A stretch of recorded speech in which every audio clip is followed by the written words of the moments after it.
Good morning, good day and good evening. How are you doing, ladies and gentlemen? It's been a minute, hasn't it? But we are finally back, hope you're doing well. First one in today, none other than gamedev. We also have Code with TD number 2 and Jin number 3. Welcome in, people. We got Mr. Zombie in here, the man representing Beans on Toast. We got Conrad, hope you're doing well. Ayo, as well as David, welcome in. How you doing, David? Lord Stroll, thank you very much. Hello, chap. Yeah, so for anyone that doesn't know, I went to London for a week. Last week. But then as, as has been seen before, apparently I think my immune system just cannot handle the fucking massive amount of people that are in a city like London. So immediately as I get home, I get a fucking cold. This happened last time I was there as well. But I am getting better. I should say I'm definitely not still like 100%. You can probably hear it. My voice is still like slightly scuffed or whatever, but I'm doing quite good. I feel like I'm good enough to get back live here at least. So that's nice. What's up, Verity? Nice to have ya. Hope you're doing good. No drums on your keyboard, please. But yeah, the trip to London was quite nice. It was quite nice. I did share some stuff on Instagram for anyone who does follow me over there. If you don't, you can always check it out. Not over there, but over here. Yeah, ate a lot of good food. A lot of English breakfasts. Fucking hell, they're pretty good, not gonna lie. You know, I do not mind myself a bit of an English breakfast. It's a pretty fucking good meal, not gonna lie. It's a lot of food. Especially like going to some local cafe or something, just getting like a full English breakfast. Sometimes the portions are fucking mad.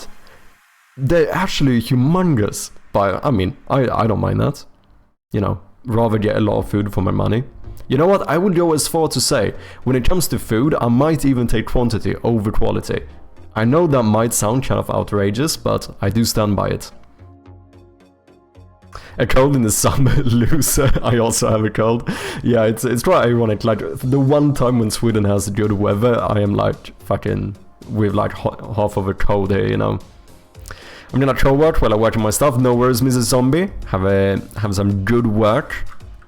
Also, for anyone who doesn't know, Mr. Zombie? Is that it? Yeah, there we go. Mr. Zombie is yet another streamer and developer. Go and check him out.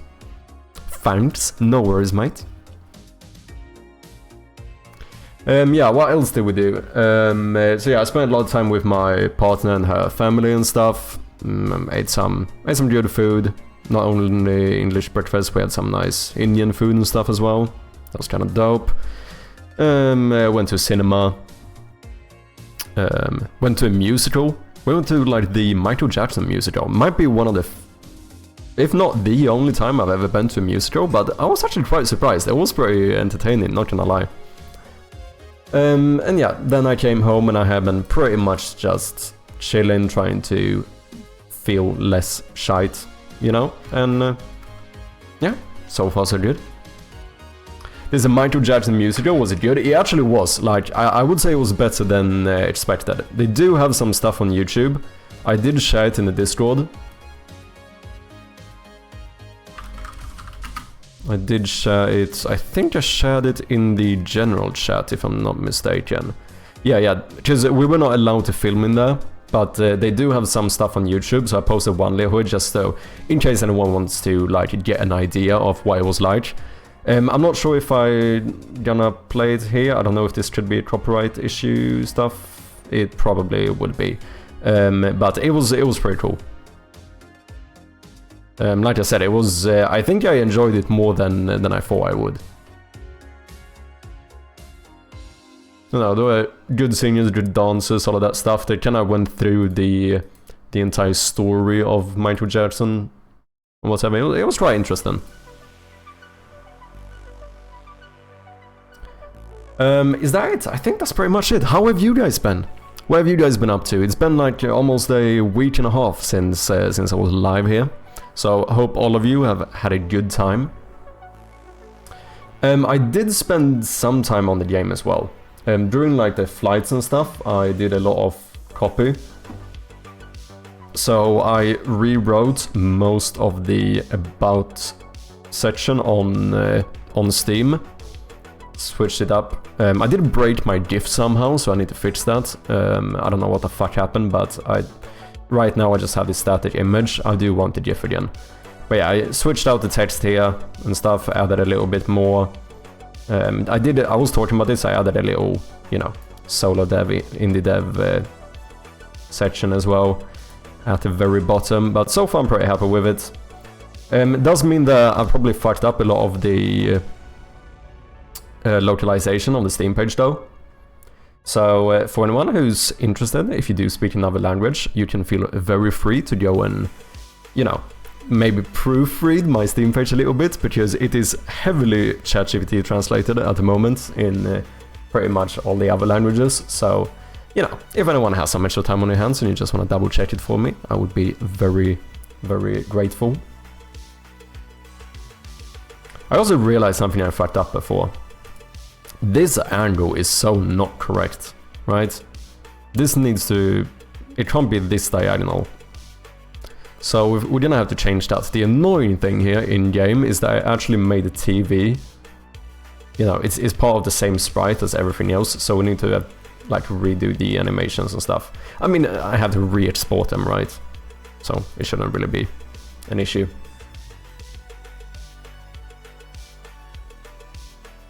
Finish school, one more year to go. Nice, nice, exciting. So yeah, question is, what are we gonna do today? I think we're gonna do a bit of work. Ease into it with a bit of work on Shadow Loom. Maybe fix some stuff with the TV. Maybe do some new footsteps and stuff. I think that could be kind of fun. I think we mainly finished the map, didn't we? I think we did. But we definitely have a few things we can do. Another thing we should do relatively soon, something I do want to do, is to try out Resident Evil 2. For anyone who doesn't know, Bjarne did gift me Resident Evil, like last stream I think, maybe 2 streams ago. So I do have this little game now, which I think could be pretty fun to play. I think it could be quite valuable to play as well, you know. However, I'm not sure if we're gonna do this today. Because as far as I know, feel free to correct me if I'm wrong, but I think this game is like 9 to 12 hours or something. So I think we're gonna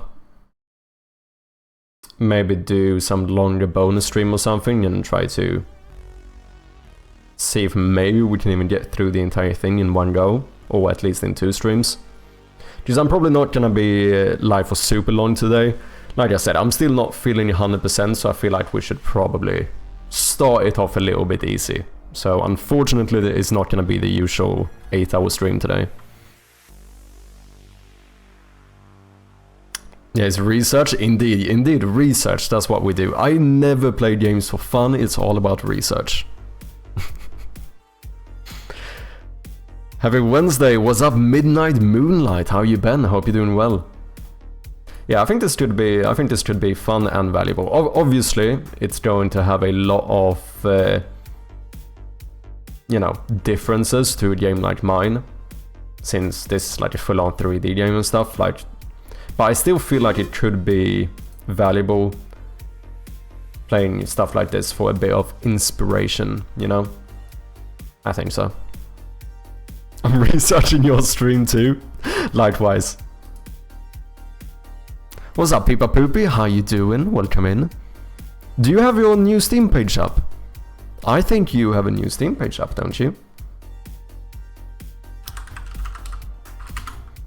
I know everything. You know, you can't hide shit from me. Hey, Peepa Poopy with the 2-month resub. Thank you so much.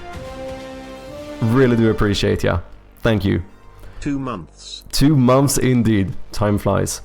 Here it is. We did play this on stream, the itch version. This is Simultree, which started off as a Game Jam game, similar to my game. So, ladies and gentlemen, if you haven't, go and show some support to our fellow developers. wishlist the game, all of that good stuff. Every stream I watch is research, yeah, exactly. You know, everything we do should technically, like arguably could be research, right? That's just the way it goes. Time is never wasted, just always research.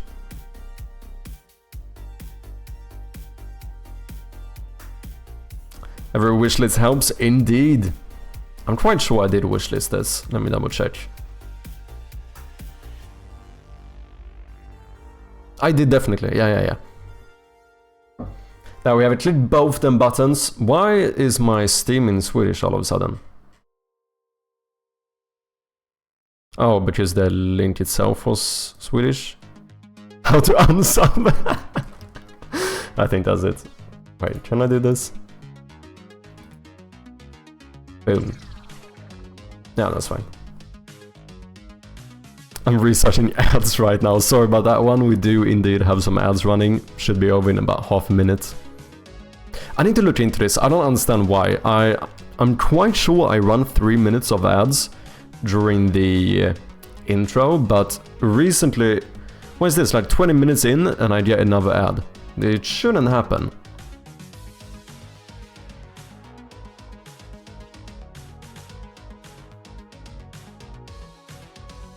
You can wishlist Shadow Gloom during ads. True, you can always wishlist Shadow Gloom. Ads should be over. Welcome back, people. But yeah, this game does look sick. It was actually quite fun to play. One of these like incremental, incremental simulation-ish games, you know? Little skill tree, whatever you call it. Talent tree? I don't know. Go and check it out. Cool stuff.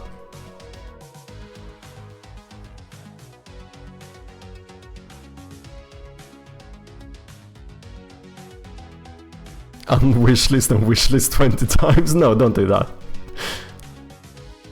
Does that actually work? I don't think so. Steam does give you info about like deleted wishlists, so I don't think... I don't know if the numbers would keep adding up though. I mean, it still wouldn't matter, right? Because I do imagine that outstanding wishlists is the only thing that actually matters. Why did my banner not disappear? That's weird.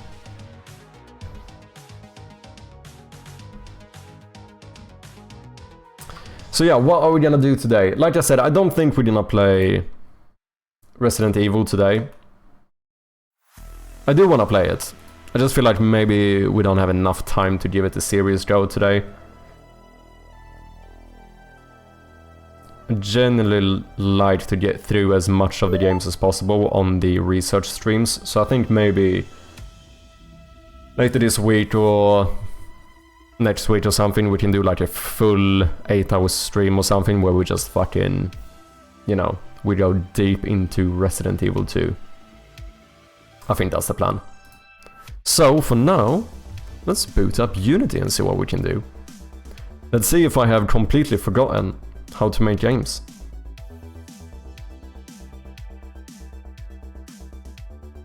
I did come up with some new ideas for the story of the game as well, but as per usual, I can't really share too much yet. But I did take some time and really to kind of brainstorm more ideas and so on while I was on the little vacation.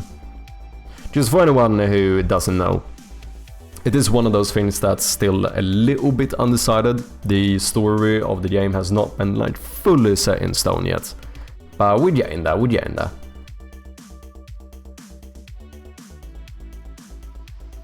I think today we might check the map system. I think that should be done. I'm pretty sure this is mostly functional. There's a little bit of polish we could do on it, but overall it's pretty much done. TV is functional in a rudimentary way. Let's actually put these over here.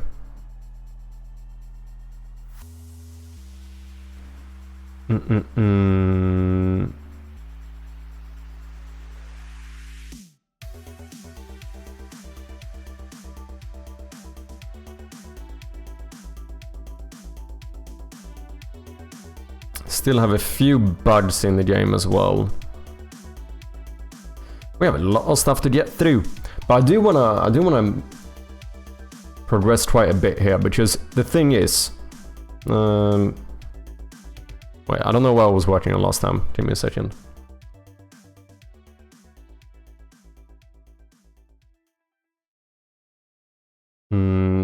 Ignore, I don't need to boot up in safe mode, do I? I'm not a chicken. I don't remember if I did something off stream, so let me just open this off camera first, just to make sure I'm not spoiling anything. I think I should be fine though. I'm pretty sure. So this thing about opening in safe mode, that's because I currently have some error in the game, right? That shouldn't be an actual issue, right? I think that's the case.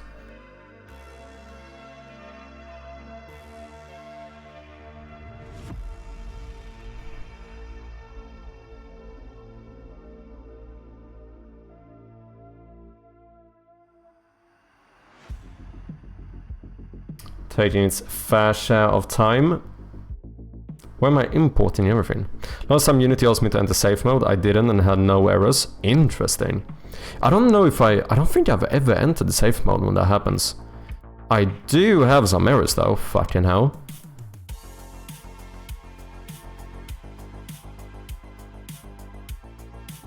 What is this?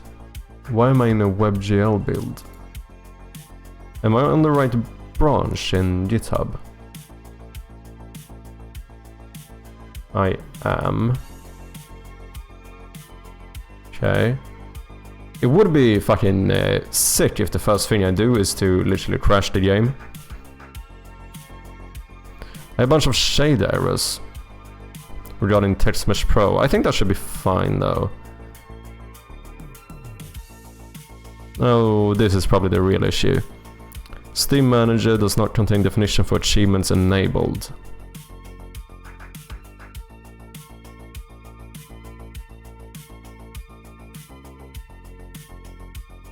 I think that's the issue.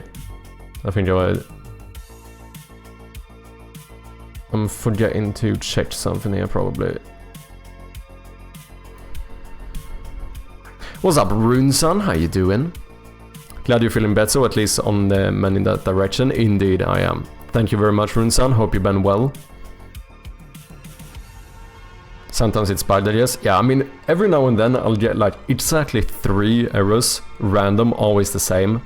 And every time I just restart Unity and then it works, you know. So I basically learned that when I see those errors, I know this is just Unity fucking up and it's fine. Okay, so I think the issue here...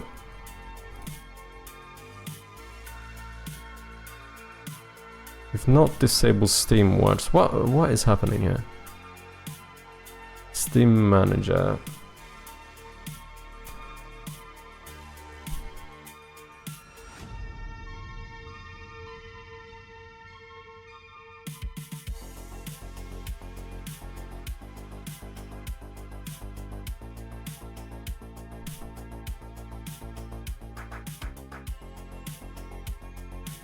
Okay, no, something is fucked. Where is my hierarchy designer? I'm also in a WebGL. I think that is because I was building a new version of the Game Jam version, maybe? Let's switch platform, see if that does anything. I don't really know what's going on here. Or should the...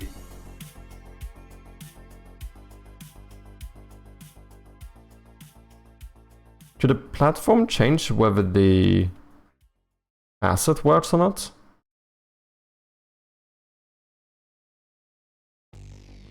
Did I fuck something up when I was flipping between the different branches? I hope I didn't. Just engine things, exactly. I might be making the switch to Godot. Blasphemy, I know. True. Are you saying you're gonna leave us?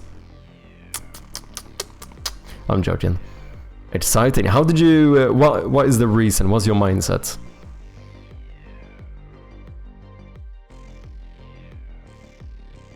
Conrad wasn't supposed to see that. Oh, okay. So now this works. Oh, I didn't know. So what, is my asset dependent on which platform I'm currently using? That's interesting.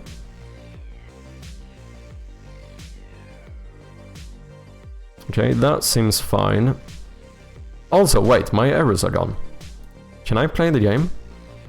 Oh, was it just because I was in the wrong scene or whatever? Oh, I think it's fine actually.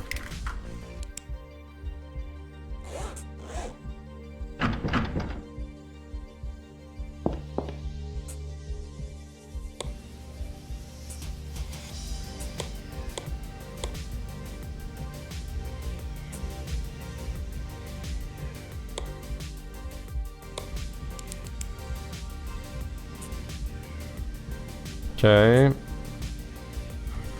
Something is weird, so I can't go away from the TV.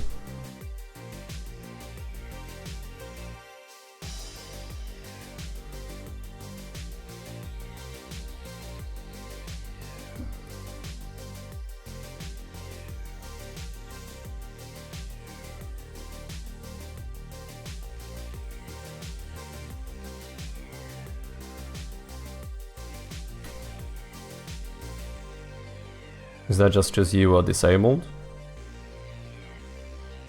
I think so.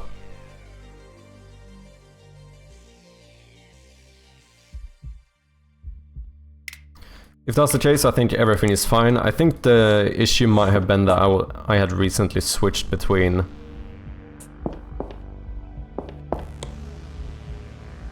the branches. I think that was the real issue here. Because this seems fine.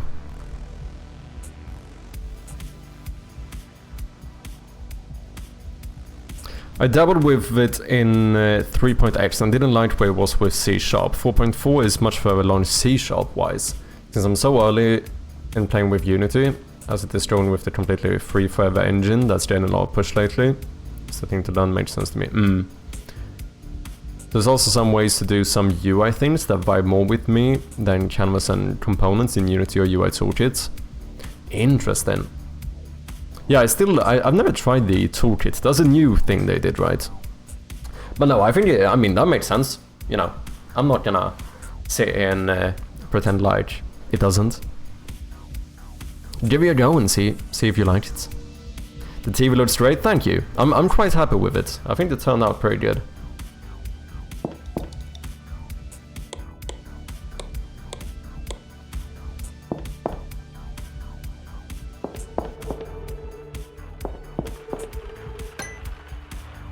So one thing that we want to do is to make it so that you have different type of footsteps depending on the floor in the room.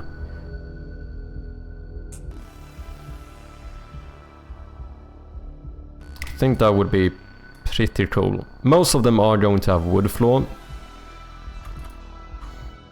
But like down in the basement, I imagine we're gonna have more like, you know, it's gonna be more like a cement floor or whatever. And I already have the sound effects for it. So some way for the, I guess whenever you click on an exit, we need to check the current room and see what type of floor we have in the room to know which footsteps to use. And there is one caveat as well, which is here. I think we want to have some override so that we actually, instead of playing the footsteps from this room, we're going to play like ladder footsteps when you go down. So the way I'm thinking about this, I think this is a fairly good way to do it. Each time you traverse between the rooms, we have 3 footsteps, right? We have 1, 2, and 3. And the way I'm currently thinking about doing it is to make it so that 1 and 2 plays from the current room, and then 3 plays the footstep of the you know, of the new room that you land in. So say for example that you go between one room that has a wooden floor into a room with a stone floor. In that case it would be 2 wood footsteps and 1 stone footstep. Does that make sense? That's kind of what I'm thinking, and then we just do an override when if you're going up or down a ladder or something, then we override this and we just do 2 ladder footsteps and then land in a new room. That's kind of what I'm thinking so far, and I feel like that should work out quite good.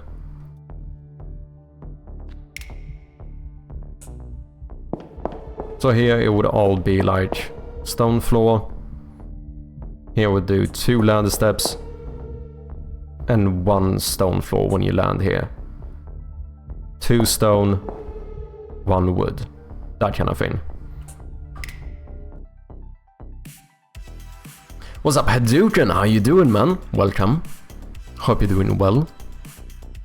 Yeah, I'm going to port the Strider game to Godot, as it'll force me into a bunch of live physics, collision signals and whatnot. Using GDescript for this port too, but your C# doesn't support web export in Godot yet. That's the only thing that's been... For me, it seems like... Obviously, I shouldn't influence your decision here. You make your decision however you want.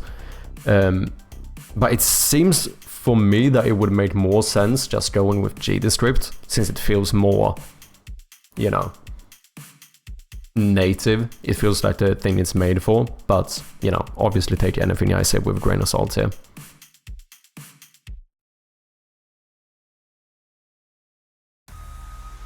New rooms indeed. What's up, Vintage? How you doing? Congrats on getting the Steam page up. How long has it been live for? Mine? Quite a while actually, right? I think I published the Steam page in February, maybe? January? Maybe even? I think it was early this year at least. So it's been quite a few months. How you doing, Vintage?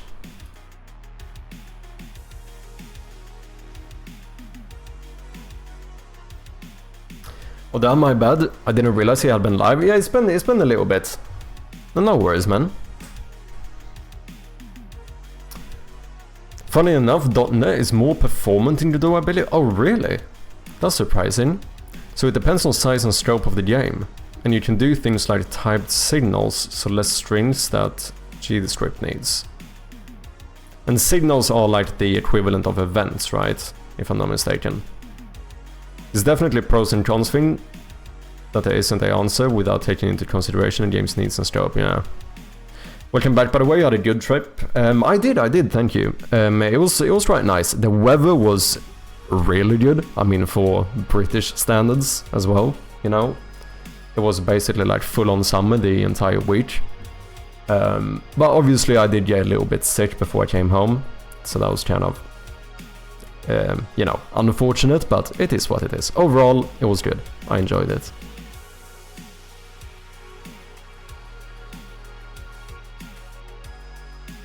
Yeah, signals are the event mechanism. Procrastinating at work a little, but good, nice to hear. We're over my way, what did you get up to? Well, I was spending some time with my partner and her family, who lives in London. And then, you know, I ate some good food, we went to cinema, I mentioned I went to the Michael Jackson musical, or whatever, which was actually quite enjoyable, not gonna lie. Ate a shit ton of English breakfasts. I think during that week I had like 3 or maybe even 4 full English breakfasts. Nice shit, not gonna lie. Engine doesn't matter in the end, it's the pilot. True, true.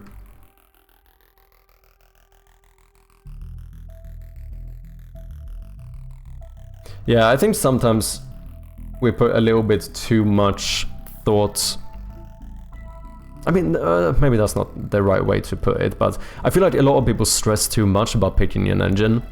Like, especially if you're just starting out. I think you just pick one that seems good and try it out, you know. Just dip your toes in the water. You can make almost any game in any engine, right? Might be pros and cons to it. There might be some engine might have more advantages or disadvantages, but it's also a lot of it is just personal preference.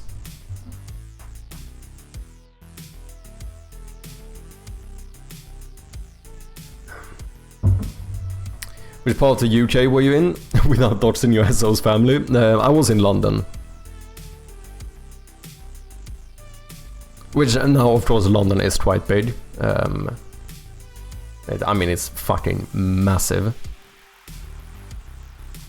I'm not gonna give you like the exact neighborhood, but yeah, I was in London.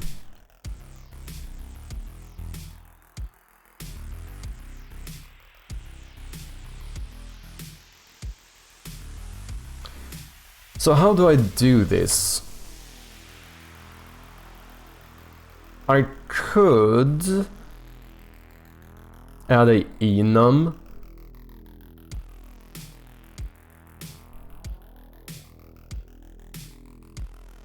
I could add an enum for what type of floor it is. We could technically even calculate it. But technically I should check that, because the sprite is gonna tell me, right?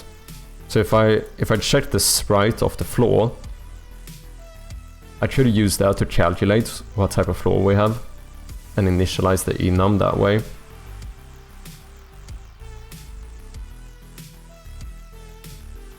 But whether we have like a concrete floor or a wood floor as a sprite. But I don't know if this might be over-engineering it. Fairly easy to just select a enum here. Probably default it to wood, since I imagine that most rooms are going to have wood floor.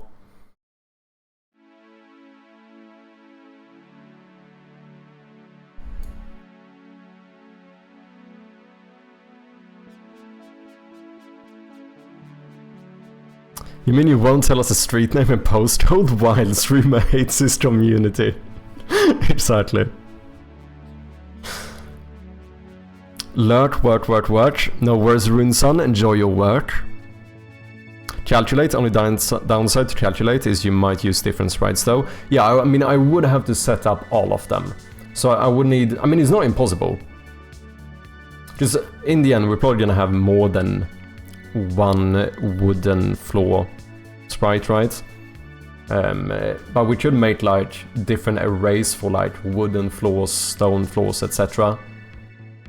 Or make a list of floors with where each serializable script has like a floor type as the enum as well as a sprite. We look for that sprite and set it up depending on what that enum is.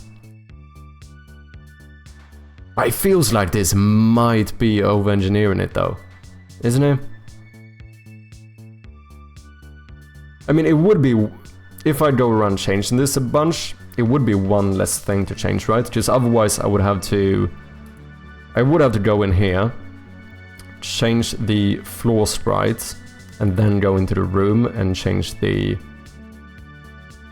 You know, you could also do it the other way. No, that's gonna be more tricky. That is definitely going to mess it up. Because you could have the floor itself update the enum of the room.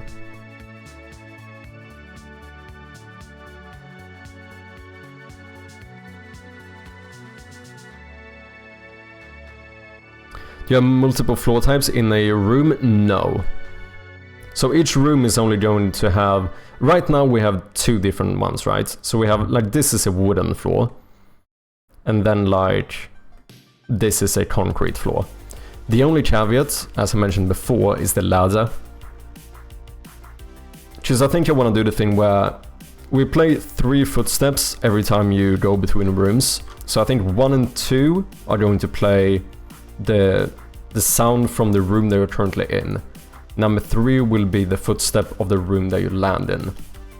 But with the ladder, I think that would override it. So here, if I click on this door, we're gonna get 2 concrete floor steps. But if I click on a ladder, I think we're gonna override those with the ladder footsteps. And then just do the footstep of whatever room we land in. But like in one room, we're never gonna have more than 1. But there are a few rooms that might make this a bit tricky, because most of my rooms have this setup where I have something called a room base, which consists of a floor, the 3 walls, as well as a ceiling. However, it's not, most of the time that is the case, it's not the case in the main hall. Here, the entire thing is just one sprite. Because this is such a handcrafted room anyway. Floor type just for sound differences might be homogeneering. Yeah, I mean, to be fair, this entire thing is a bit of scope creep. Let's be honest, like no one would care if I had the same footsteps in the entire game. I do think it's gonna be a nice touch though. But I feel like maybe just having an enum for it is okay.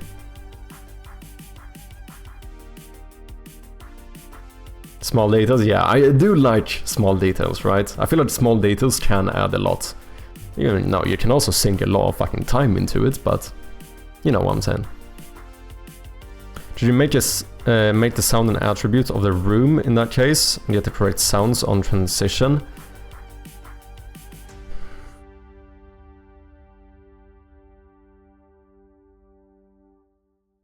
It's a little bit tricky, because it might change.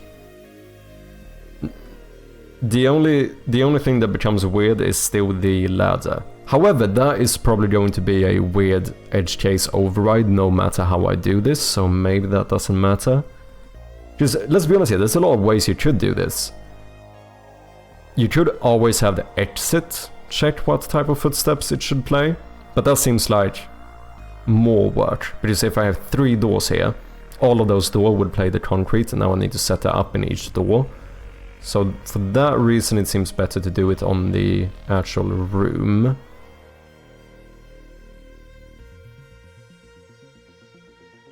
Oh wait, no, that's what you were saying, yeah, exactly. Should you make the sound an attribute of the room in that case? Yeah.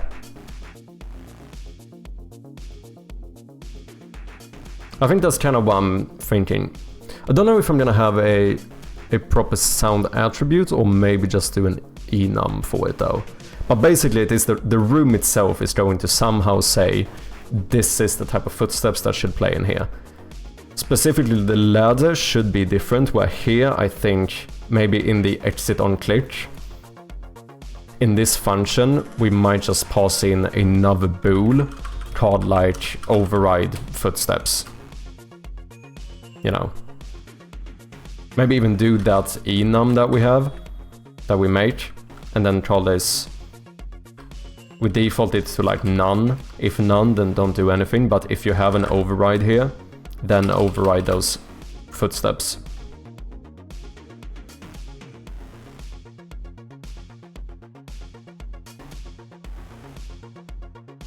I like to really focus on small details to make the player experience better. I think that's what makes in the game stand out in general. It be aesthetic. Yeah, I mean, I think these, like I said, these small details are not like, you know, they're not gonna make or break the game. However, like as we say in Swedish, many rivers small. Like the, you know, I think that having a lot of these neat small little details can basically make them what you call it, like more valuable than the sum of their parts, or whatever the expression is. You play Five Nights at Freddy's? Yeah, I did. Did you get inspired by it? Yeah, a bit.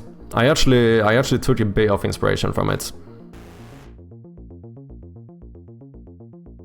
Have you thought about how the monster would chase you or get you? Yes. I have quite a few ideas for how we're gonna make the monster work. I am not a chicken. I cannot stop saying chicken in a Strauss accent. It's too funny, man. I was doing my partner's head in the other day, because I kept speaking in the Strauss accent for like half an hour. It's too fucking fun, man. It's a fun accent.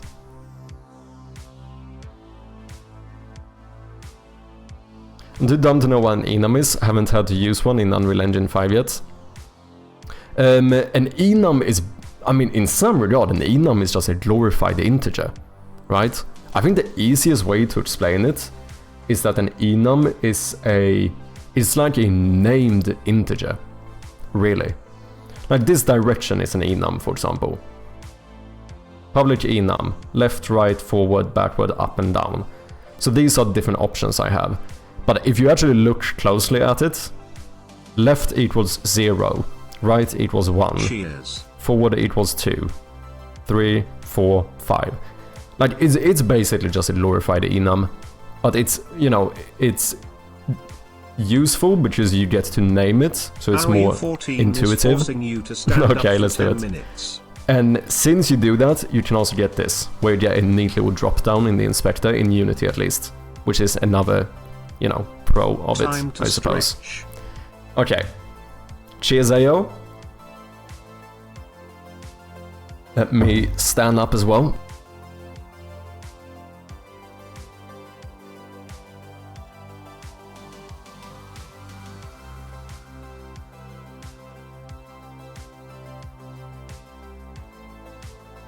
I actually don't know how it is. Do all programming languages have enums? Is that like a super common thing?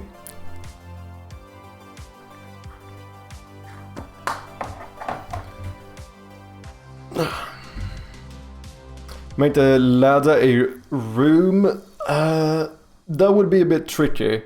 It's a good idea. Like, it's a good, like, you know, thinking outside of the box idea. I don't think it's gonna work with my current system, because now I need to switch rooms like multiple times just trying to exit, and that I think that would be weird just with my current system. I think making this just override whatever enum I set up here is gonna be quite easy. Enum in C# is a simple value type, which is basically a number represented by text. Yeah. Yeah, exactly. Wood equals 0, concrete equals 1, rug equals 2. Yeah. Remember that one horror game with the Scottish accent for voice acting made it 10 times funnier? So it's an array with names. Good question. Is an enum an array? It might be.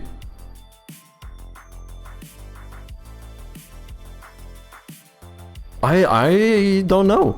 I don't know. I mean, you know, technically it seems like an array.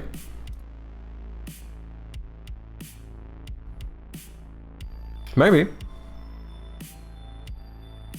The assigned numbers don't have to be sequential. Yeah, true, because I can override it myself, right? Like, I could say that this is equal to 27 if I want to. What's up, Mutglass? Tjena, how you doing? Where have you been? I went to England for a week. I went to London. How have you been? Did you have a good midsummer? Don't feel like you have to give my suggestions the time of day. I get carried away and end up bad-sitting too much. No worries. I quite literally have in my rules, I think, that when it comes to code, bad-sit coding is actually quite encouraged. Because I don't ever mind. Like, I enjoy the process of the thing I'm doing right now, you know? Like, I'm trying to think of different ways of implementing a specific thing, right? I find that quite enjoyable. And I certainly don't mind hearing other opinions, so don't you worry about it, Vintage. And like I said, I think you had a good idea too. Like, it's a good one of those like thinking outside of the box ones. It's just that with my current system, I don't think it's gonna work. Nice, yeah, I've been doing good. Fishing, eating a lot of seal and drinking snaps. Let's go, man. Sounds like a proper midsummer. Yeah, so what I'm thinking is that here we just make like another enum. So we have one enum for the size of the room, which determines the amount of reverb. And then maybe we have another one for the type of floor that we have. Which I think I need... Because an enum can't be null, can it? So I think we're gonna have none. So that will basically be our way for checking for null when we pass in an override.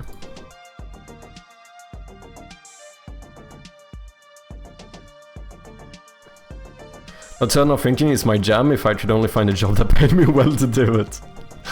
I thought the ladder as a room might be cool because you could then have things happen on the ladder / in the ladder room. Yeah, no, it's a cool idea. And to be fair, I don't think I've showed it on stream, but I might even have something similar in the game.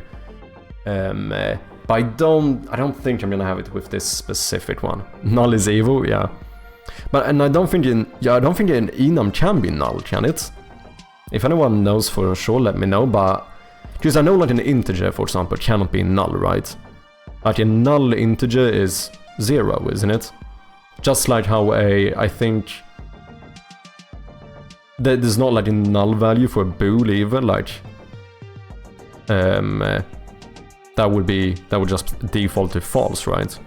Enum is a value type, so it cannot be null. Yeah, exactly. Whereas like references can be null. Like a reference to... This is still a value. It's a reference to a value, so I don't think that can be null. But like this one, the array here can obviously be null. Because this is a reference to some object. So I think we're gonna have none, we're gonna have wood, and we're gonna have concrete. And... Fuck. Now it gets a little bit weird.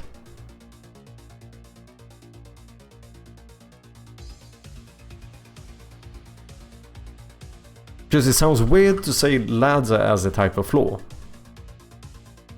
But I think I might have to.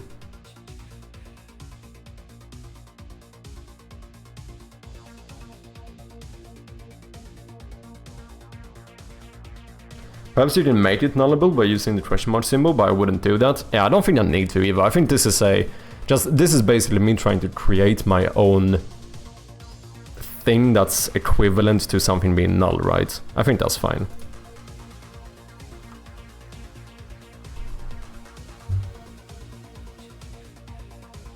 Don't know if I love ladder being a part of a floor enum. Now I'm starting to think maybe this should be footsteps.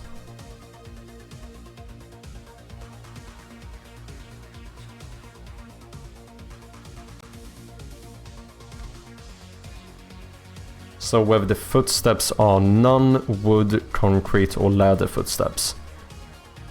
And then what we could do is be a little bit cheeky.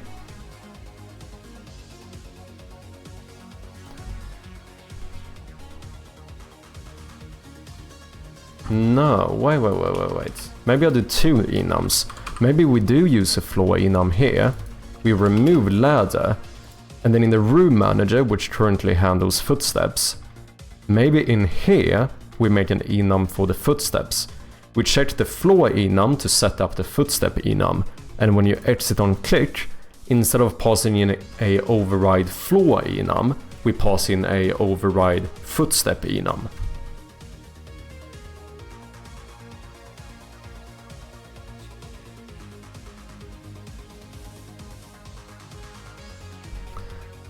That kinda seems to make sense.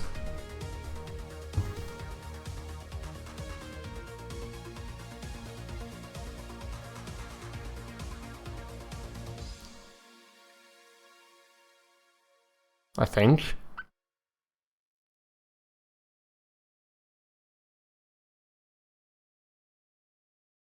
Let's try that. Which means that the floor doesn't need a nullable one.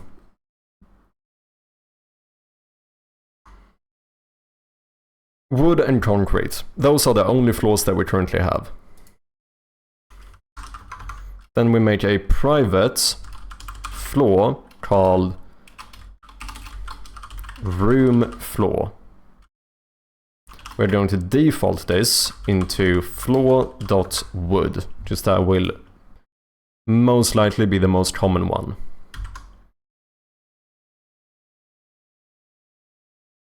The last thing to mention about enum type is that you can add a flags attribute to it to make it a bit masked, which basically allows you to combine your options together instead of only one at a time.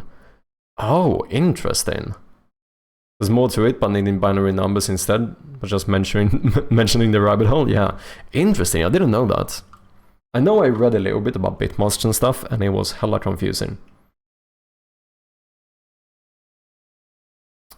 Okay, and then what I'm thinking is that the room manager, you have a bunch of directions here. I think you are going to have a bunch of footsteps as well. And then we're gonna have, here we need a null, which is going to be none. Then we want wood, concrete, as well as ladder. Now we should have here play footsteps.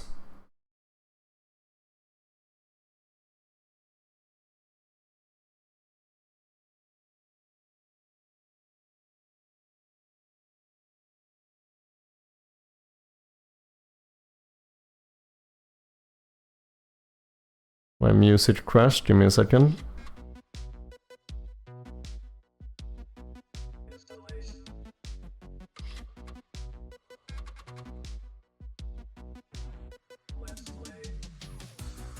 Unity's layer system is a bitmask enum.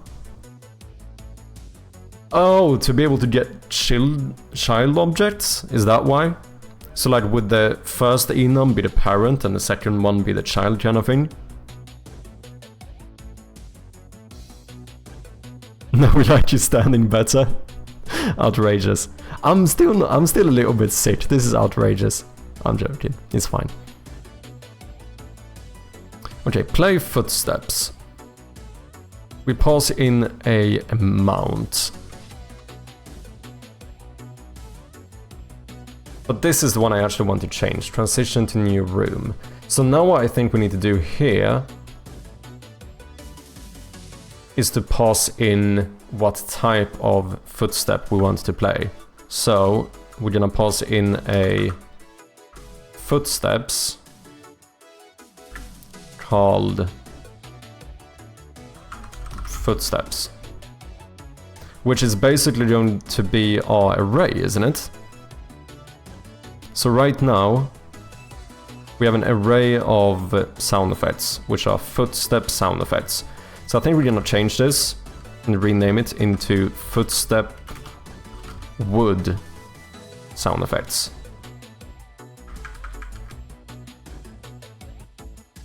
Then we're gonna make a new one called concrete, as well as one more, which we are going to call ladder.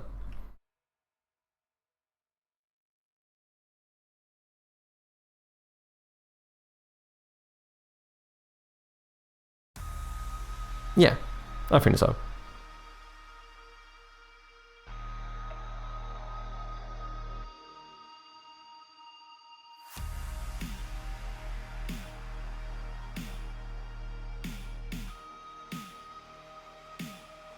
So now, whenever we play a footstep, what we can do is set up an array depending on this. So we can say sound effect array called array.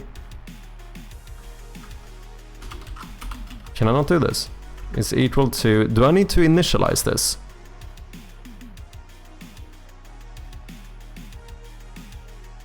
I probably do, don't I? Do I not need to say like new sound effect array? Do I need to do this?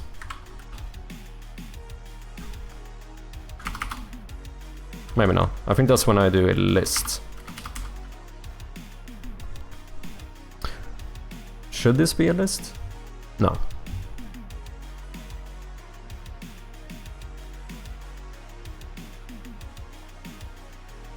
We don't like you, but Chef, you don't want Chef to stand even though it's better for his health. True.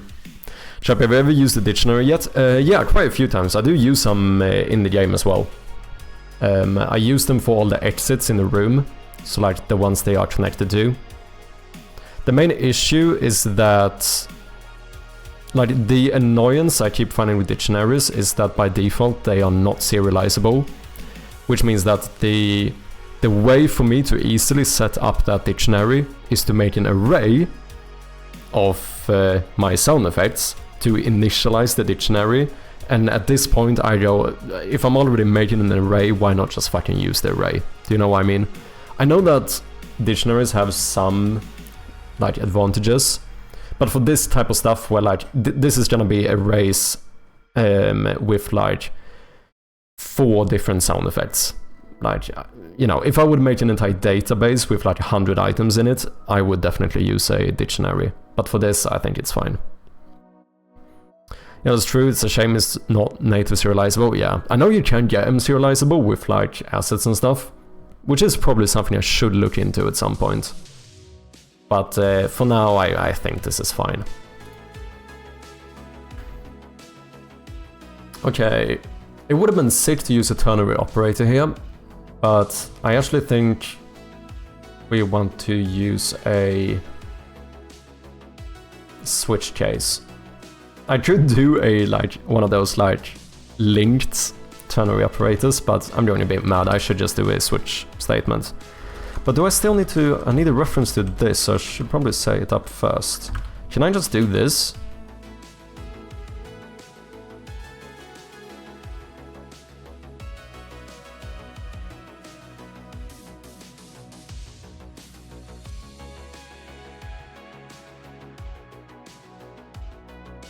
I think I can.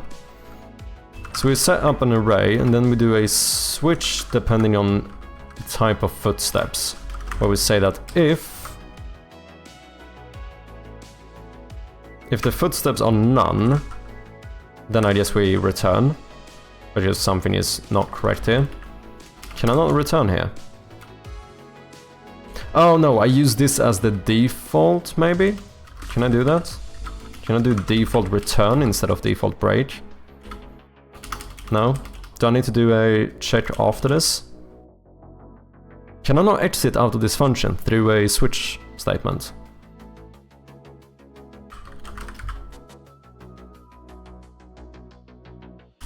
Maybe not. In that case, we just check if it's null. I rarely use switch. I don't use it too often either. If the footsteps we posit in are of type footstep would, then array must be equal to footstep would sound effects break. If it is of type concrete, yep. Last but not least, if it is of type ladder, thank you. And now we do a quick check. If the array is equal to null, then I would like to return. So if we for some reason passed in none here, then just return out of this. Oh, wait. Why is this not working?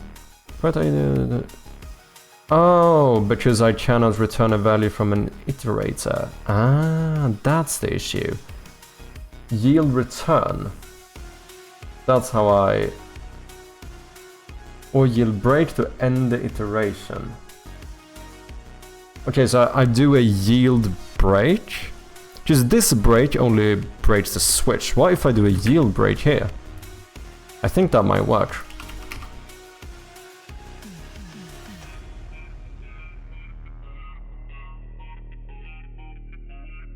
Yeah, I think it's because it's an I enumerator, right? It's not about the switch. I thought first it was about the switch case, but I think it's about this being an enumerator.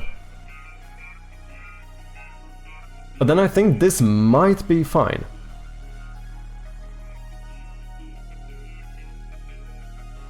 I think that should break it. Yield return null, wait 1 frame. Yeah. That's not what I want to do. I want to exit this entire function. Because otherwise, if none of these cases were a thing and we continue down here, we're gonna get a null exception, which is of this array not being set up. So is yield break what I want to use here?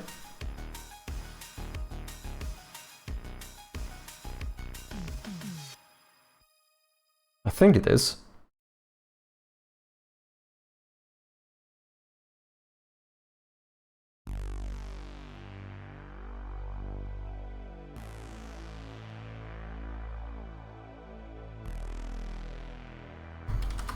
In an enumerator, what exactly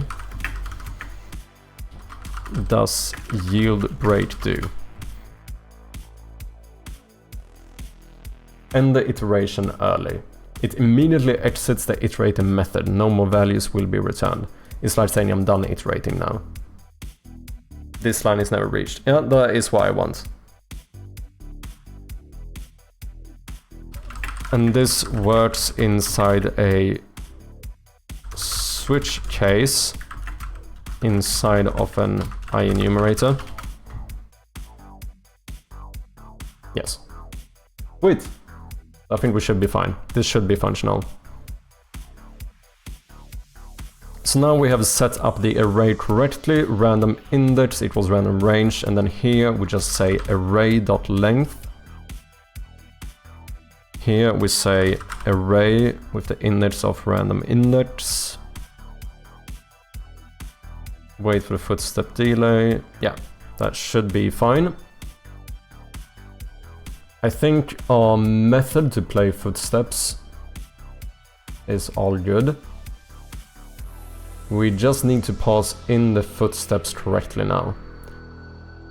Which means you actually need to be able to read the room floor.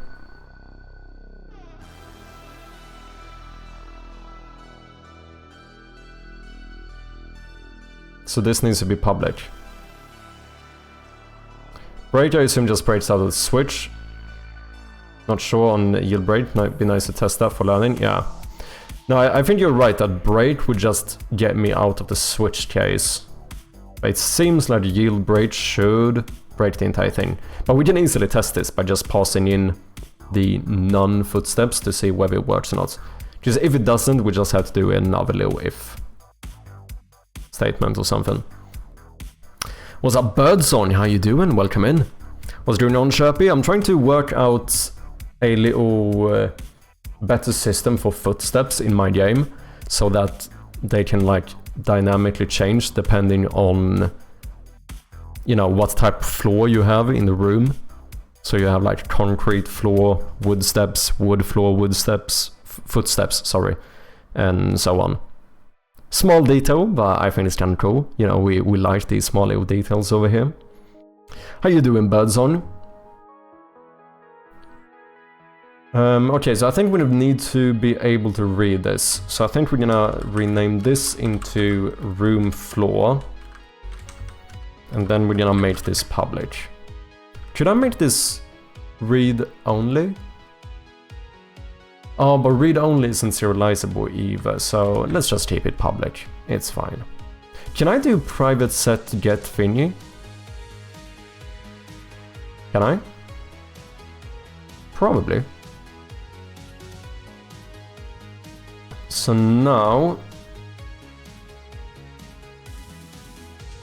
because this should have a reference to the current room. We do indeed. So we can check the current room to find out the footsteps we need to play in a lot of these cases. The only time when we need to pass it in is when we click on the ladder.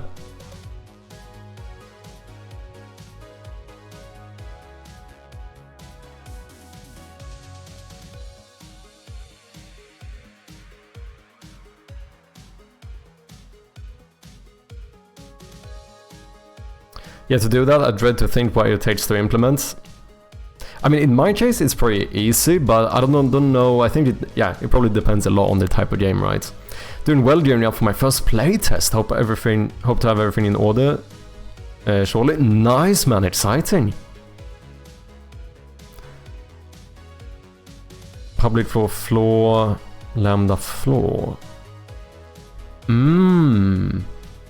But wait, how do I... Would I like set that one in like in a wait function? Or how does that work?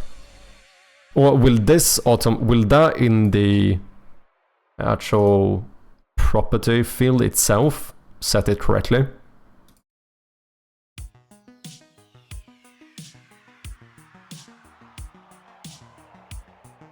But wait, why does this matter though? Because now public floor points towards floor. Should you not set the public one elsewhere? What's up, Bly-So-Fly? How you doing? Welcome in. Hope you're doing well.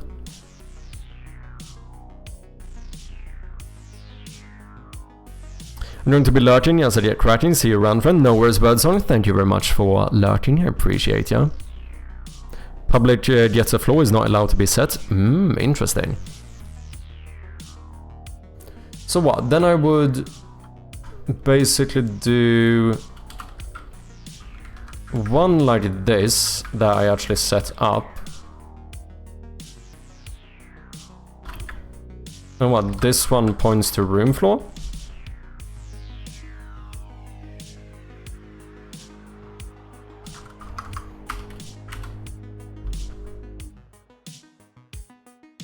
Will this be serialized? Wait, I need to fix my errors first. On puzzle opened, we pass in that we want to play 2 footsteps, and we also need a type, so we're going to pass in the current room. No, because that's a floor type. We need to... Wait, what do I pass in here? Pass in footsteps. I need some helper function to get footsteps.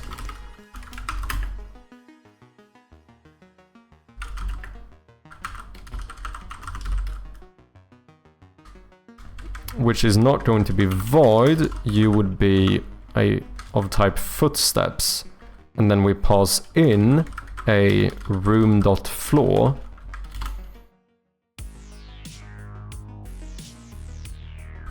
And we do a switch maybe, depending on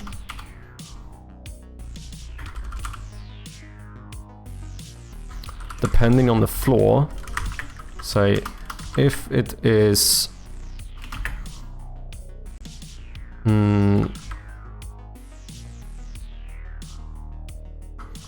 if it's wood, footsteps wood. If it's concrete, footsteps concrete. That's all I need, isn't it?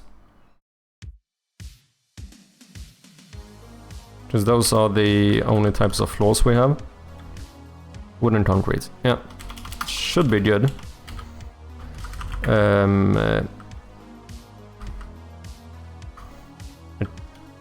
I guess we do a default as well. Got some ads coming up in about half a minute. Thank you for your patience. Stream delays go crazy on mobile. I can't fix it, but I'm good. Oh wait, is it? Is it fine for everyone else? I hope it's not on my end. But I'm glad to hear you're doing good, Bly. There's a secure way to do it. I don't know how to make serialize, how to make a serialize field property. No, I think this should work. If default, then I don't think I can return null here, because it's an enum. So I think we would return footsteps dot none. We never need to return ladder, because we're not gonna get ladder from this one. Oh, maybe I should just have this one get the ones from the room I'm in. Just that's the only time I'm gonna use this anyway. Yeah, I think you can actually be void. Well, you can't be void, can you? No, you still need to be of type footsteps. But I don't think I need to pass anything in. Let's be more specific and rename this get footsteps from current room. Where we say that the room.floor is equal to current room dot room floor.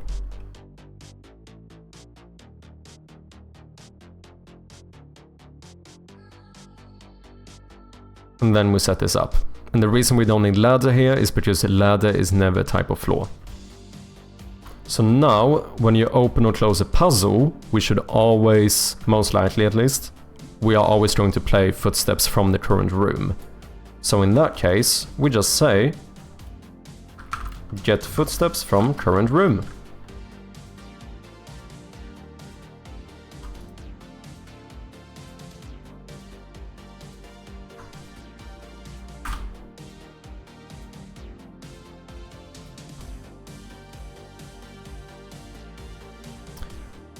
Whether you not need to have a ladder chase, because the ladder is going to be an override when you try to exit something, because it's the exit object or whatever of the ladder is the one that's going to tell this that you should not care about the current room's floor. Instead, I want you to play the ladder footsteps. Since, you know, I can't ever have ladder be a room floor, technically speaking. So we're not even gonna need to use this function in that case. In that case, we are just going to, because I think here, on room changed, door event, this is the exit event. Here, we are going to check this event to see if we have an override. And if that's the case, instead of getting them from the current room, we are just going to pass it in here, basically. I think that's a pretty good way of going about it.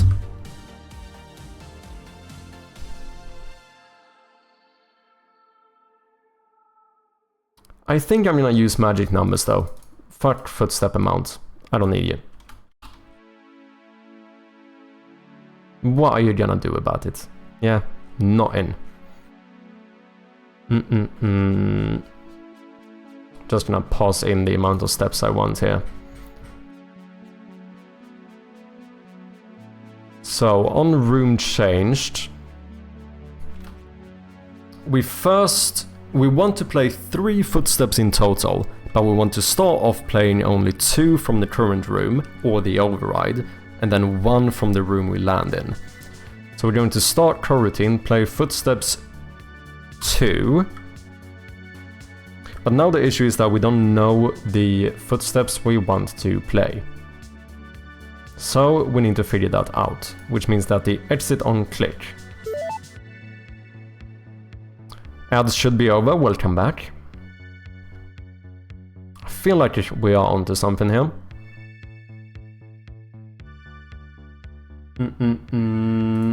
So we have a direction, and then here we are going to have a room manager dot footsteps called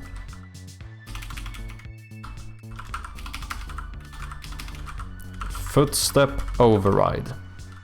This is going to be defaulted into none.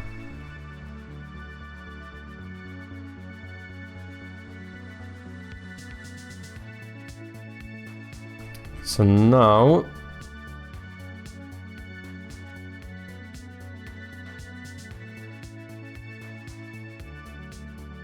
door event,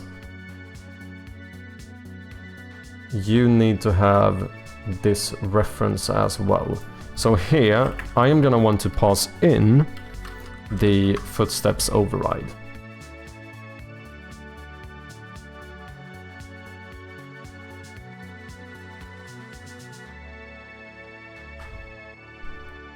Which means that you need to have a reference to a room manager.footsteps footsteps.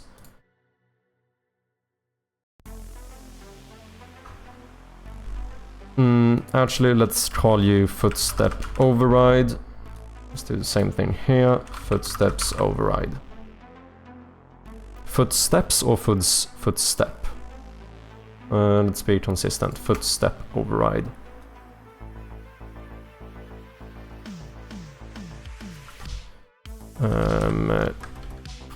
Footstep override is equal to footstep override.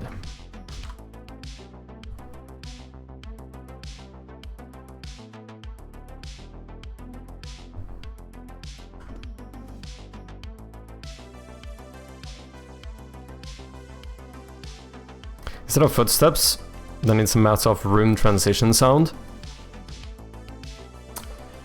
Yeah.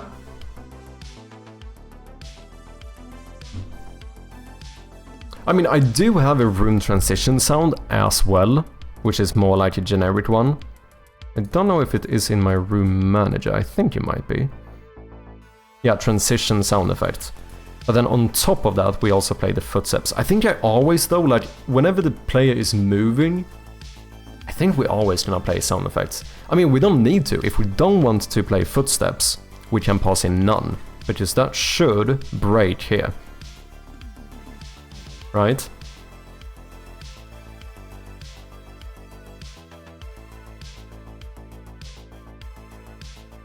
Bum bum bum.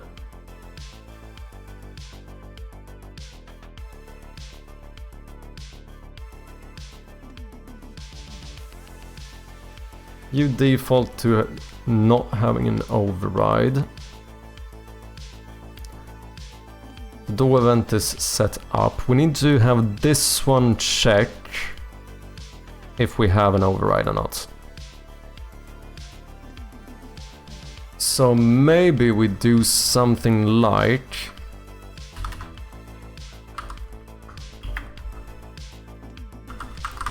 Footsteps is equal to... Off to sleep, have a productive stream, no worries checks. Thank you very much for dropping by as always, and have a good night, man. Appreciate ya. Depending on...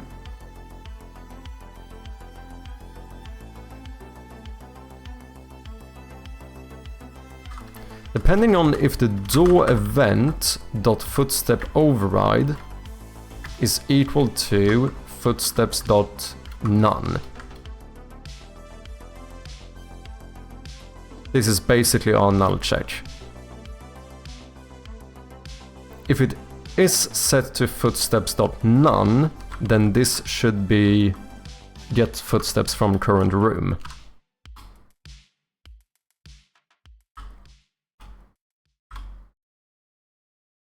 Wait, what symbol do I use here? Otherwise, if you are not set to none, then this should be set to door event.footstep override.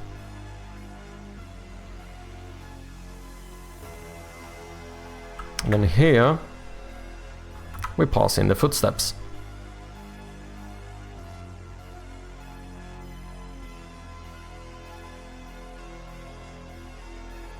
I think that should be fine. So now we play 2 footsteps when we try to exit a room. We want to play 1 footstep when we land in a new room. So, start coroutine, transition to new room.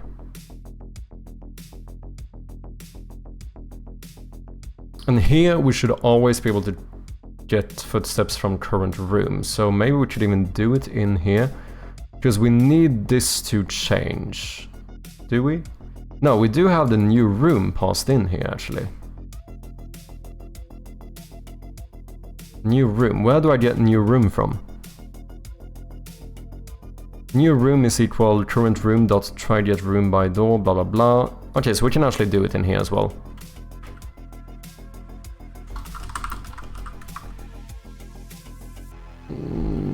Or... yeah, it doesn't matter. Start coroutine. Unless I pass in like the... oh, I could pass in 2 footsteps here.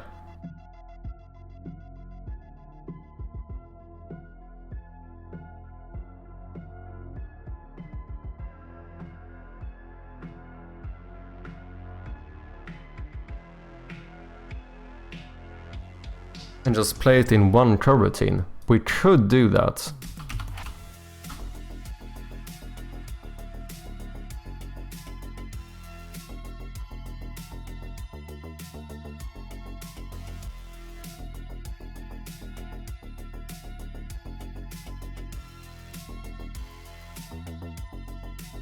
No, that's gonna be an issue when I play the footsteps inside of a room. No, I don't think we can do it.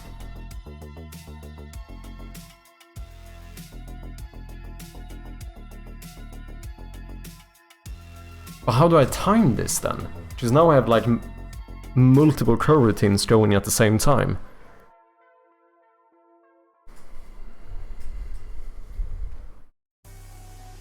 I don't want to like arbitrarily wait for the other footsteps first. I think I want to do it in 1 function.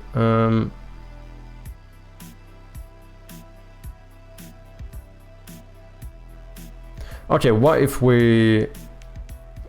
yeah, we should just check whether we're supposed to play the final one or not.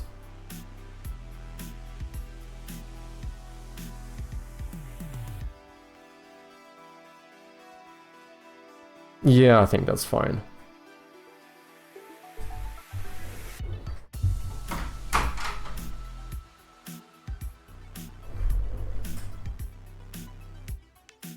So, I think we need to rename this. This is like the...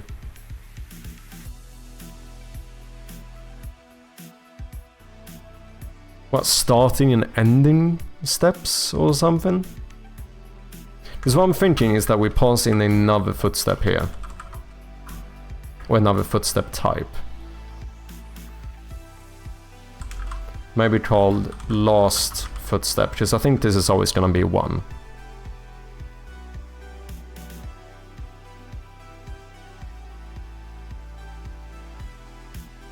And maybe what we do here is that we default this to footsteps.none in the as the actual parameter. Verity with the 2-month resub.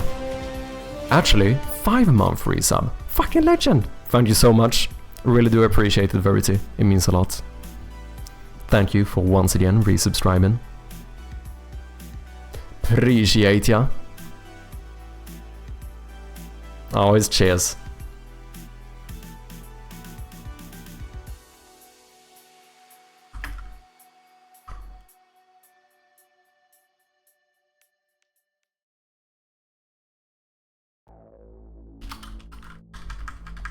We still have more emote slots. We've been getting so many subscribers. I still think I think I have like 1 normal emote slot and like 3 animated ones. So any good ideas for emotes, let me know. If footsteps is equal... no. If final footsteps... footstep... what?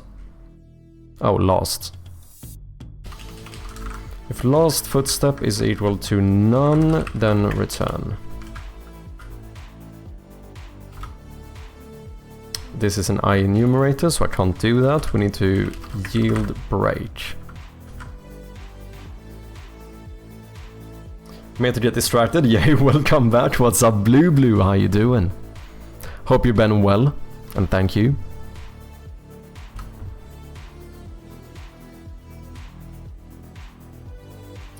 Yield break. So then, if this is none, we never play this. Otherwise, we do this. Maybe we change this. Maybe if this is not equal to none, then get a random index. Oh, well, we need to change the array again. So I guess we do this once again.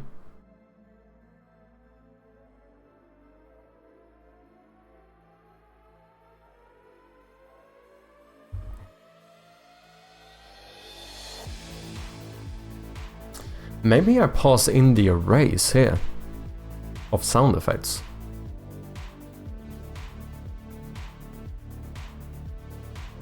That would be a lot easier.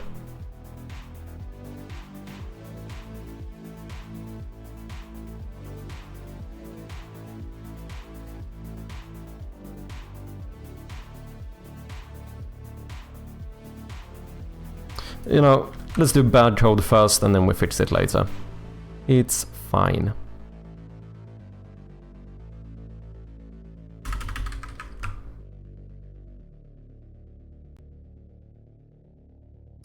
Now we want to check the last footstep. Trying to make a 10-second gameplay video, but I'm being a perfectionist. I know the feeling. It's taking me over 7 hours. I'm not surprised. I know how it is, man. Maybe mad sit / troll emotes? Okay, okay. Outrageous. I don't know what happened to my fucking Viking genes, man. Am I not supposed to have like extra immunity to cold or something? I don't know what the fuck happened there, to be honest. Wait, give me a second. I need to open a window. It's getting way too hot in here.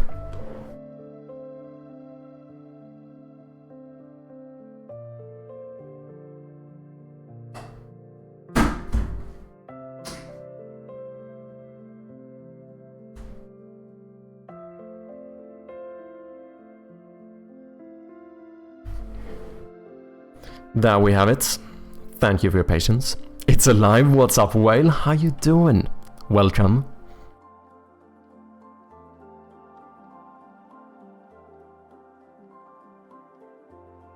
I think this should work.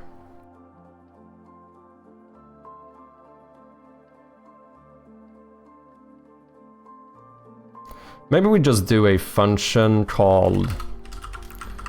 Let's do a private sound effect array. We call this get array from footsteps.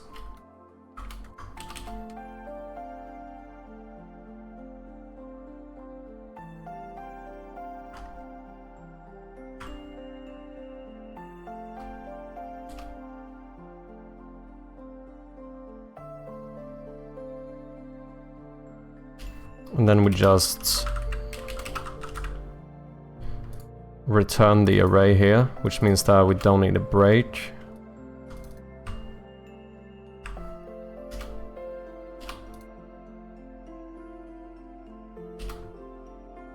Which means here, I guess I can't return null. Can I? Wait, can I return null here? Is that possible? I'm not gonna do it though. Oh no, because this is an array. Yeah, we can do it. Never mind. How you doing, Whale? How have you been?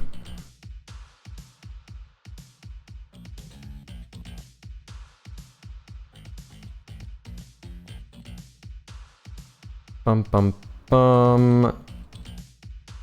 So now here we say sound effect array is equal to get array from footsteps, and then we pass in the footsteps. That should loop in and get us the correct ones. Should probably check that this is not null, so if array equals null, then please return.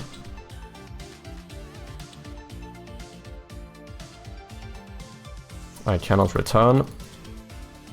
Why do I never learn? Need to yield break.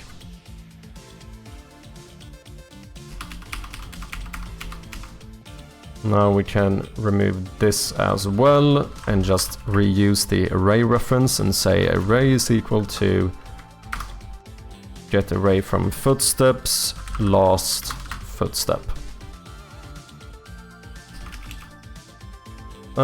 Should probably null check it though.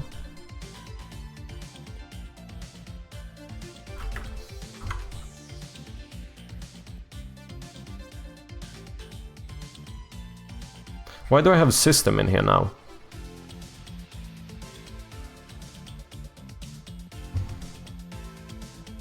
Why do I need to have system?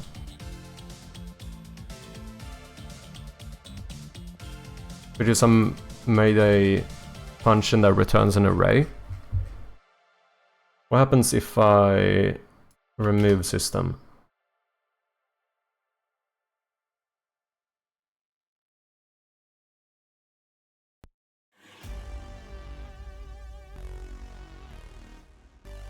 I'll return an empty array.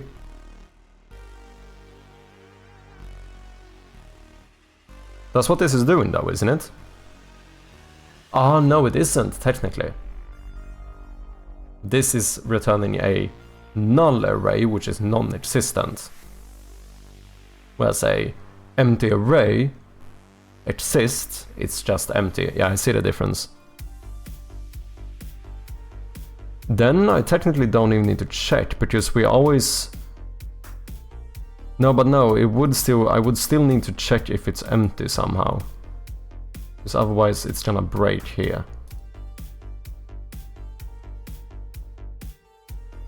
Null would error if you try to get the length. But I wouldn't, since I check it here. Because if it's empty, this would also be an error, right? Because now we would be out of bounds or whatever. So then I would need to check that the array length is greater than 1, which means I still have to do the extra check, right?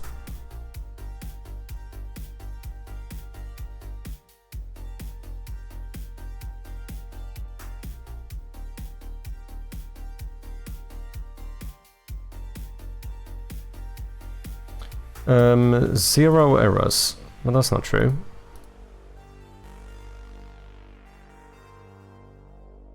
What the fuck is happening? Oh, do I need to save? Let's see if it breaks now. It doesn't. Why was system added?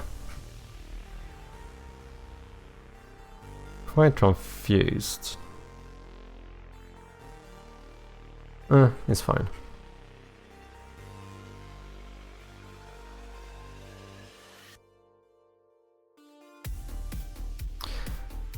Wouldn't array.length go one step outside of the bounds of the array? No. It's good thinking, like it's logical thinking even. However, whenever you get random range of an integer type, then it's, as you can see here, return a random int within min inclusive, max exclusive. So it actually goes between 0 and 1 below array.length. Otherwise, if it would have been inclusive, then you would have been correct. Why is it exclusive? That's stupid. I don't know if it is. Because most of the time that I use this, I use it this way, which makes it easier. Because if it was inclusive, then I would be forced to do this almost every single time I use a random range. Specifically for integers. The thing is, it's not that with a float.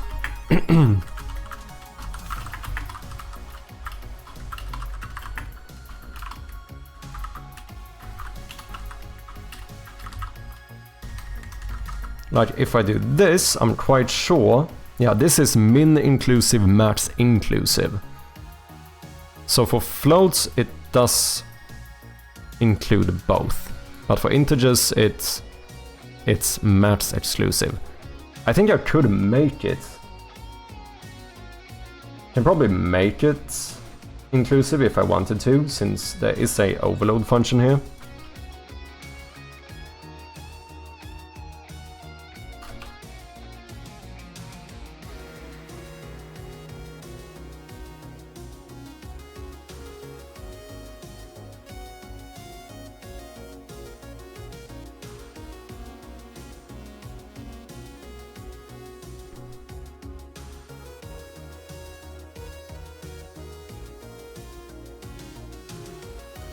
It's probably possible.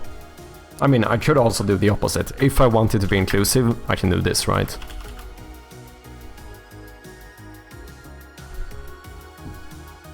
I would suspect this is the reason why they do it.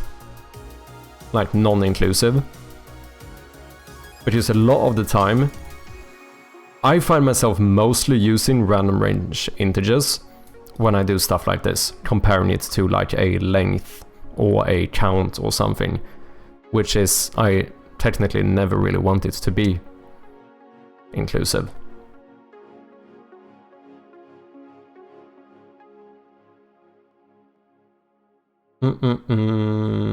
Is this all I need?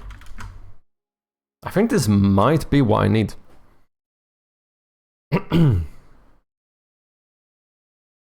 I can sense my voice getting a little bit more fucked up. Hence why I said I think maybe we should do a slightly shorter stream today. Or we're gonna end up having another stream where I sound like Tom Waits. We have had that before. It did happen once. Anyone remember? Room manager.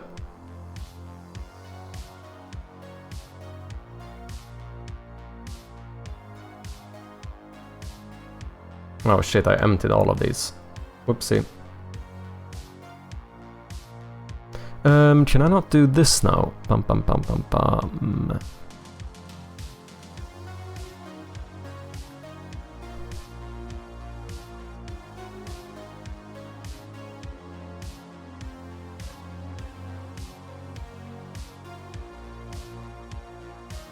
Audio, sound effects.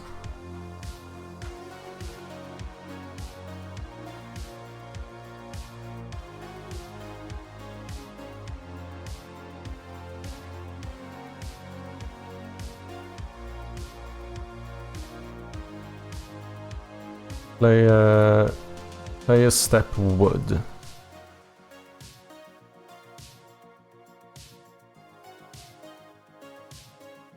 Concrete, 1, 2, 3. Okay, we have 4 concrete. Can I not just select these and...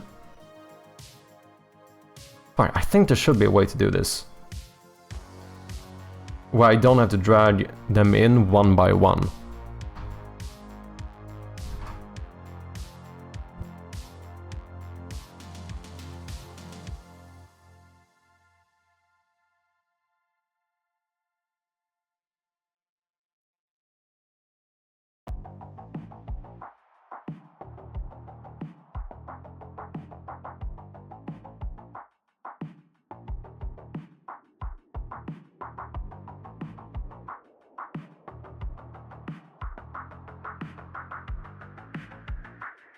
Sorry. Okay.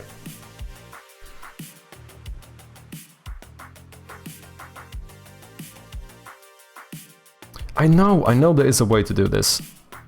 The issue is that if I select this, I go out of the inspector, which is not what I want. Can I select these and do something like this? No? I'm so sure there is a way to do this.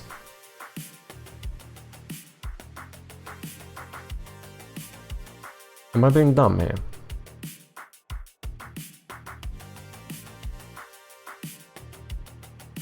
Can I copy them? What happens if I copy these? Copy, I go in here and I...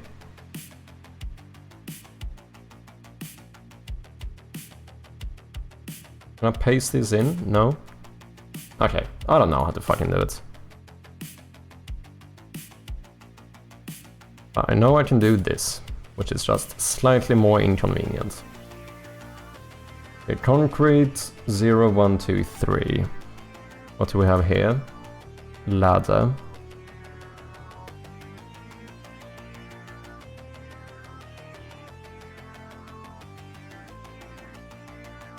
Zero, 1, 2, 3.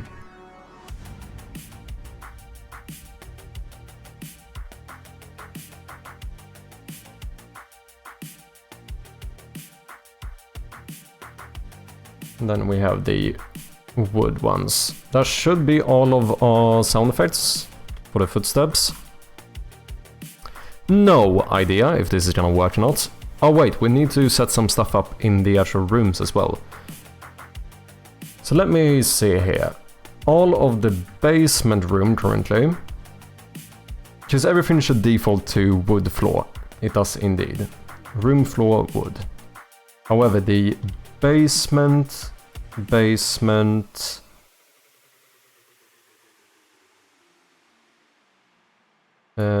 it's these 4 rooms should all have a concrete floor. And now the ladder needs to be different as well. We need to do some override here. So ladder, you have a exit on click. Sorry, I am kind of blocking this. Direction up, footstep override none. No longer true. Footstep override should be set to ladder. Is this not a... Oh, that's not a prefab? I need to make this into a prefab. And then here...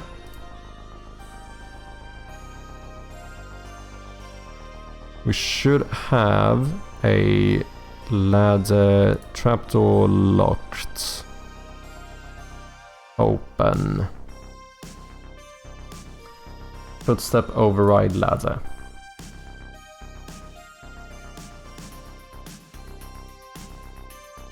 No idea if this is gonna work. What's up, Wakacha? How you doing? Are you role-playing as a productive person? Kind of. To be honest, kind of, not gonna lie. I've been pretty productive today. I mean, I should be. I've been fucking off for like a week and a half. So it feels kinda good to actually get some proper work done. How you doing, Wakacha? Nice to see you, man. We're testing out new footsteps, so we have different footstep sounds depending on the floor in the room. So here, we should now get 2 concrete footsteps, and 1 wooden one.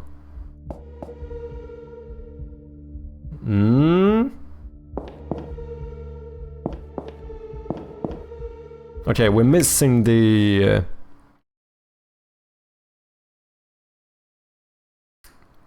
Oh, because I'm not passing in the final footstep. Right, because we only got 2 footsteps here.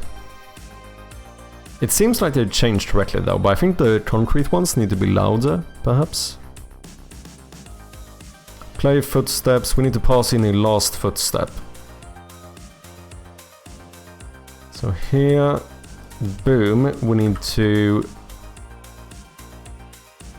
Oh shit, I can't do that now though, because I don't have the reference here yet. So let's copy this.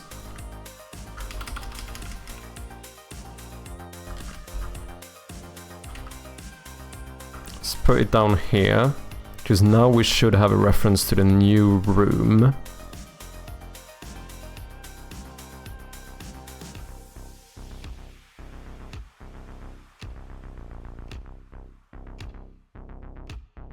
Oh shit. Footsteps from current room. No. Get footsteps from room and then pass in a room. And then we say... Ah! Or... we can be real clever here. Set this defaulted to null. So get footsteps from room would get it from the current room. But if you pass something in, we get it from a different room. That feels pretty clever.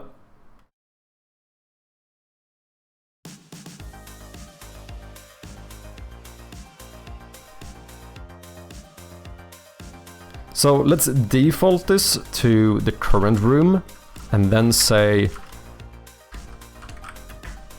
Oh, is that weird? Maybe that's weird. Maybe we do a full if-else statement here.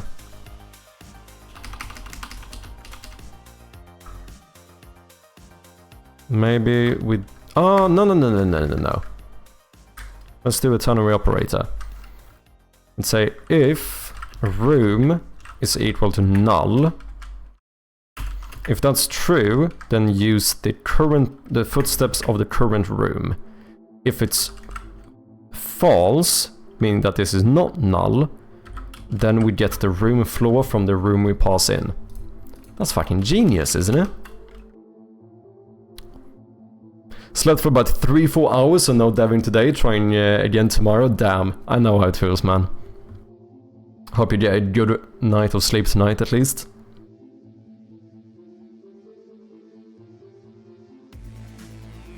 Okay, I think that should work. So now get footsteps from room, should be functional, and now we can reuse that method up here.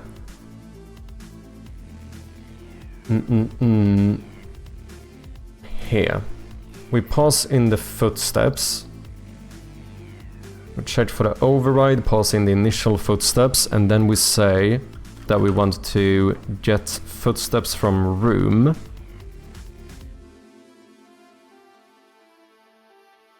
And then we pass in the new room.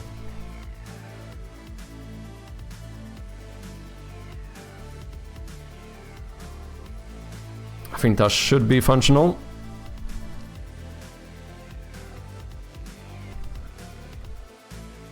Let's try it out. Okay, so it should be 2 wooden footsteps. No, sorry. 2 concrete ones and then 1 wooden one. Yeah? All wood.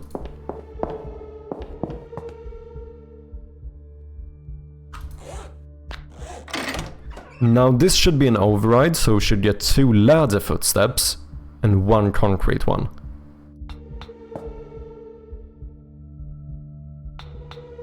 Yeah?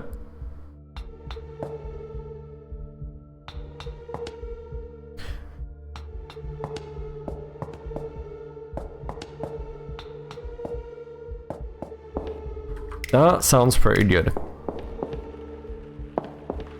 Only thing is that the other footsteps are a lot lower compared to the wood floor ones, so I think we're gonna raise the volume a bit. If we can. Yeah, we definitely can. So this is probably why I set the wood one to be, yeah, 0.55, so they are a bit louder. So let's take all of the other ones.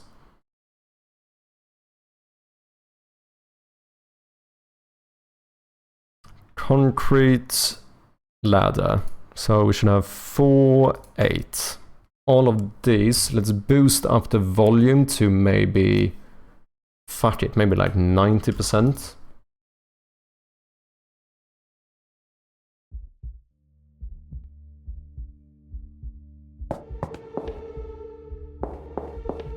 Sounded pretty good.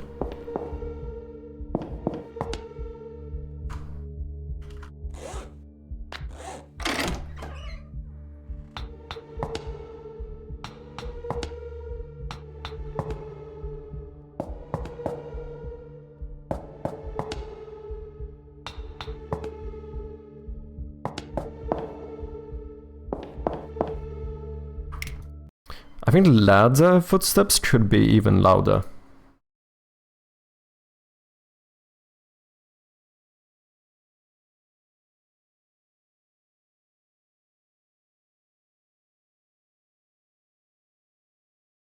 Maybe we go 100% volume on those.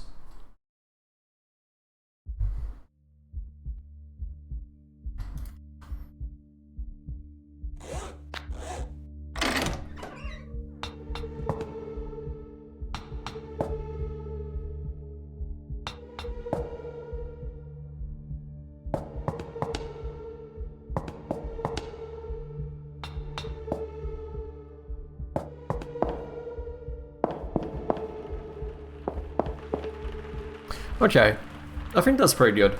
The ladder footsteps are still a little bit lower in volume.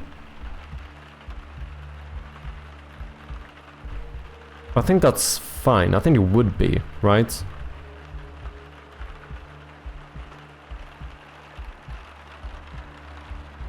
I'm pretty sure that would be the case.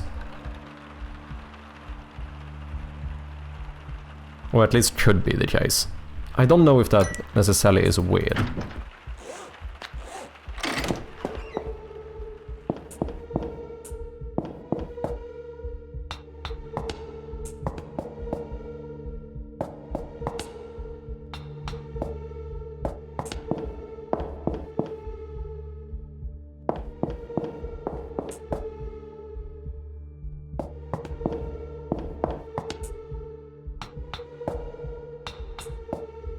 The footstep, or the ladder footsteps, actually sound pretty good.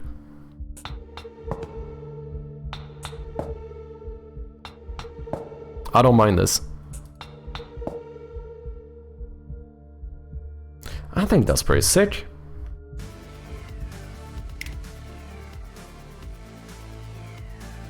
Which means that this system is pretty much done, isn't it? This seems fully functional.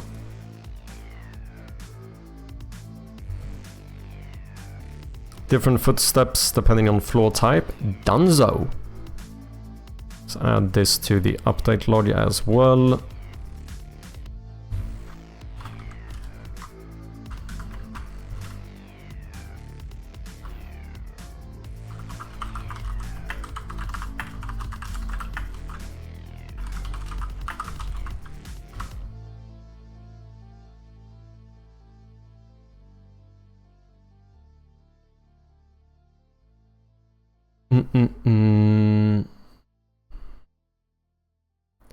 New map. I think the new map is pretty much done. It's at least mostly functional.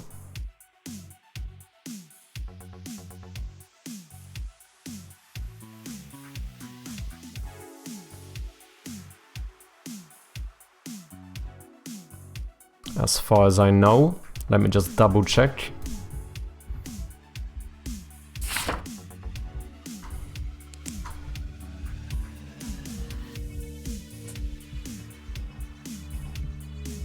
Oh, you can't click anywhere to close it though. That we need to fix.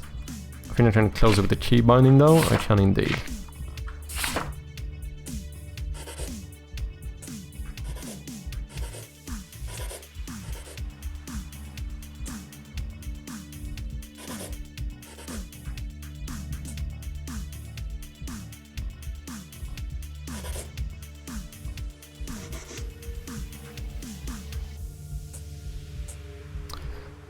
So we need the map to be able, you need to be able to close it without key binding. And I think another weird thing we have here is that if I select one of the markers and then close the map, I think that marker remains selected. So if I now open the map again, it's still selected. I don't think it should be. I think whenever you close the map, I think we should automatically deselect it.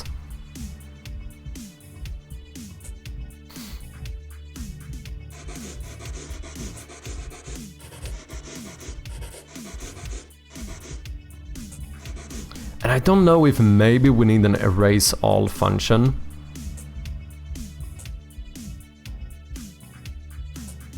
Maybe we just fucking add an eraser here as well. Make it so it's holding the pen and an eraser. Clicking on the eraser erases like every marker you put out.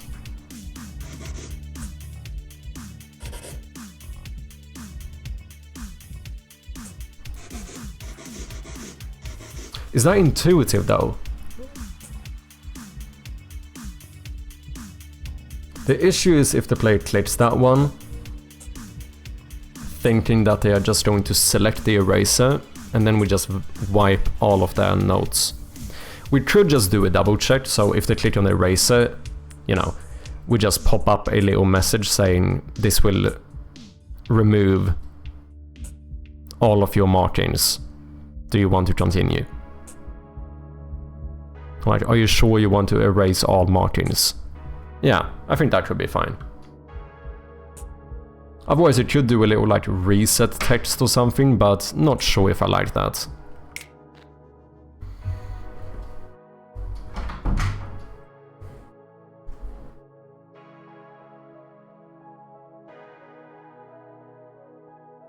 I don't know.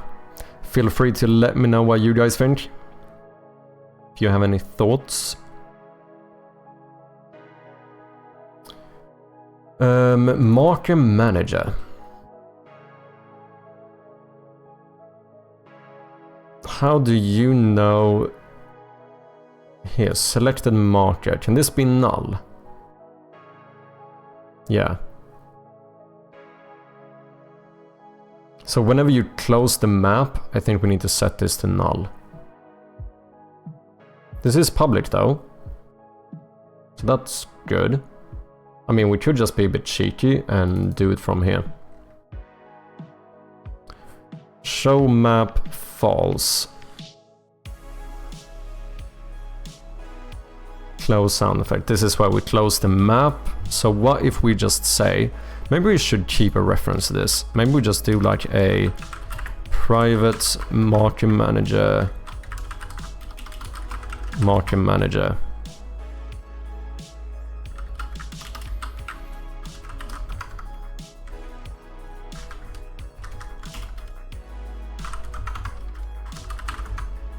Get component marker manager. And then whenever you close the map, I would like to say marker manager dot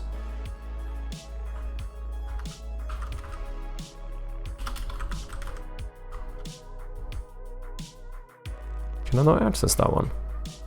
Public game objects selected marker. Ah. Let's do this.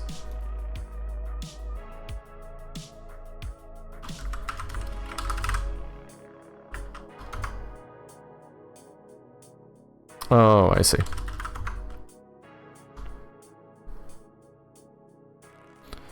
Now that issue, as far as I know, should be fixed.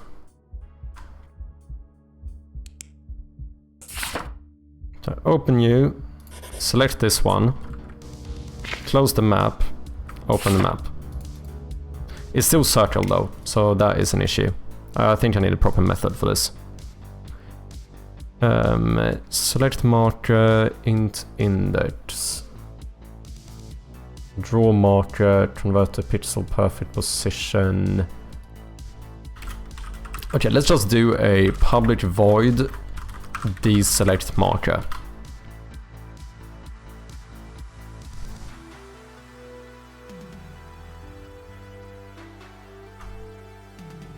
We go through all of these. Deactivate all of the selections, and then we say that the selected marker is equal to null. So now we could actually make this serialize field private, I think. And from here, instead of doing this, we just call the deselect marker function.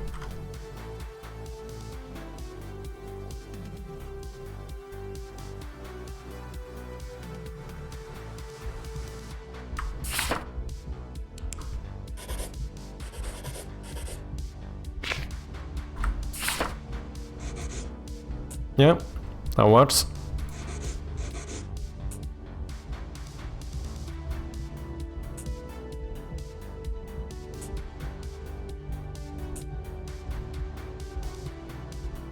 I don't mind that.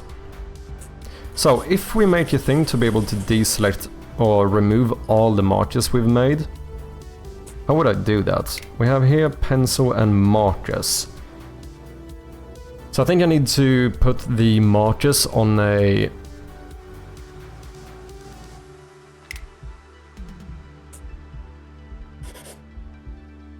Where is my markers actually?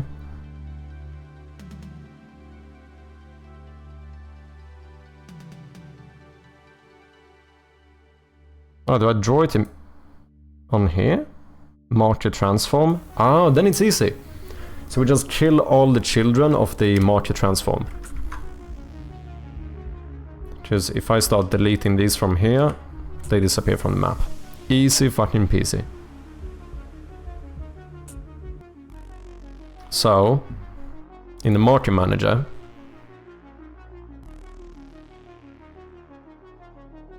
how do I erase one now? Draw marker. That... Oh, that's handled through the actual marker object, right.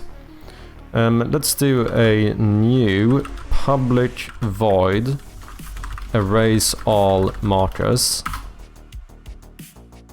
We say... Let's do a for loop through marker transform dot child count.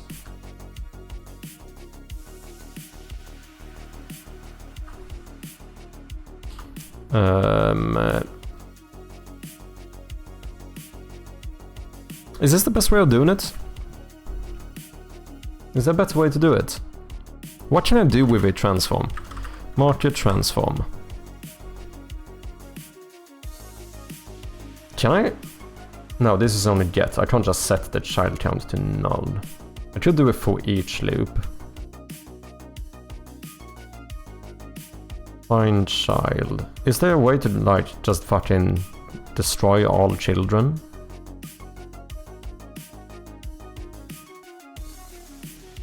Set as first sibling, set as last sibling, set parent, sibling index. I think maybe a for loop is the way. Just out of curiosity.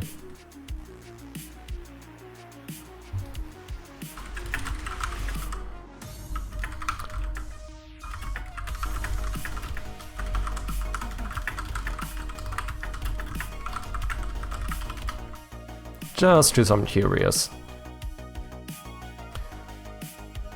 Loop through and control destroy on each child. Okay, so they do a for each loop.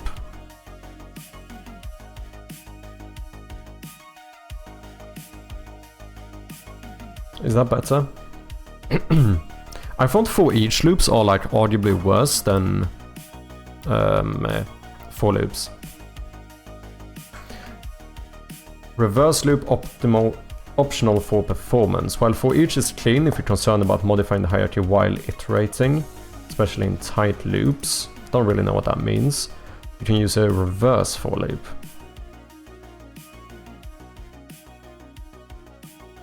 I don't know if I've ever done a reverse for loop.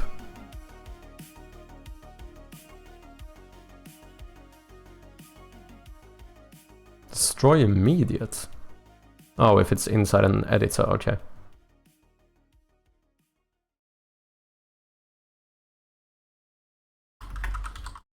I could also do a non-reverse for loop, right? Technically, yes, you can use a non-reverse for loop like this. But it's not safe, because when you destroy a child, the transform hierarchy is modified. Oh, yeah, that's fucking true. I didn't think about that. That makes a lot of sense, yeah. Because if I destroy the first child, the second child is now the first child.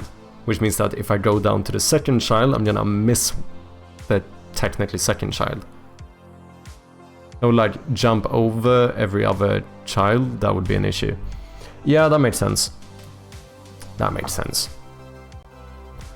Fuck it, let's just do for each variable marker in markers. No. In marker transform marker dot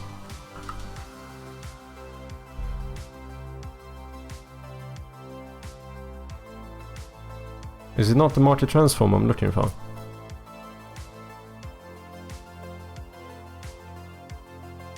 Oh, this is a transform now, isn't it?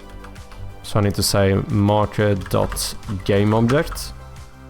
dot... No, that's not how you fucking do it. You say destroy...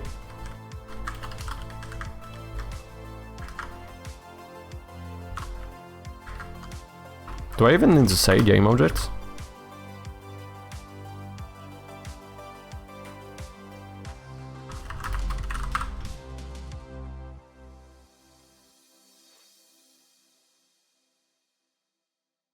Am I being a fucking Dumbo? Ah, yeah, I am.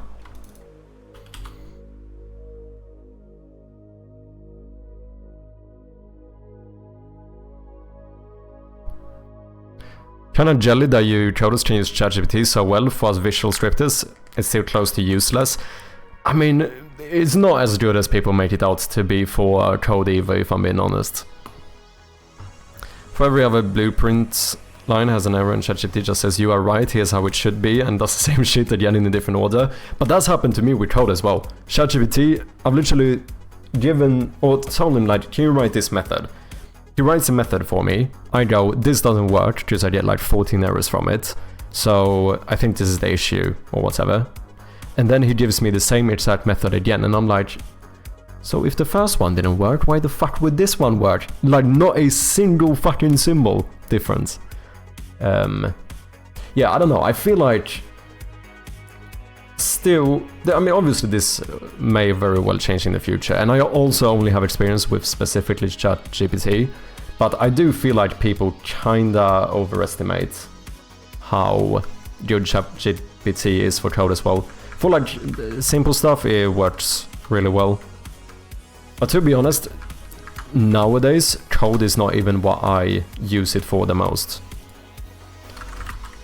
Like, what I use ChatGPT for the most is more like brainstorming, if I'm being honest.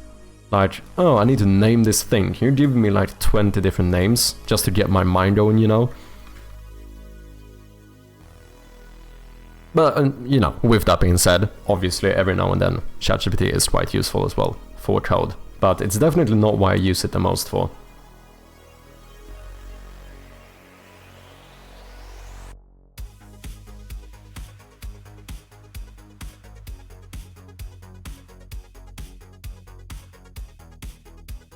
Just better by day and the learning just gets faster? Yeah, very true. I mean, hence why I said that, like, you know, obviously this might change in the future. Because, you know, it's hard to argue against the fact that it is going to be better, but right now I still feel like it's... I would say that I think a lot of people overestimate how good ChatGPT is to write code. Like for me personally, I found that the options I have is either to like code something for 1 hour and maybe troubleshoot for another hour and then I get it to work. Or I use ChatGPT to code something in 2 minutes and then I spend 1 hour and 58 minutes trying to troubleshoot it. Like in the end, it's barely quicker in my... like most of the time that I try to use it. Which is the reason why I don't use it that much nowadays. I used it a shit ton for my first game, because exactly, it can help you with simple solutions, and at that point I didn't even understand the simple stuff, you know. So at that point ChatGPT was really useful, but now when I got like most of the basics down, I feel like... yeah, like I said, I feel like I use ChatGPT mostly for brainstorming today.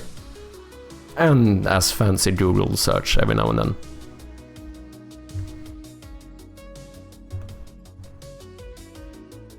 We got some ads coming up in about half a minute for the non-subscribers. Thank you for your patience. Do I not remember how to do this? Is it not destroy market? Can I not do this? Yeah. I think it was because I was trying to do it with a variable before. I think that should be fine.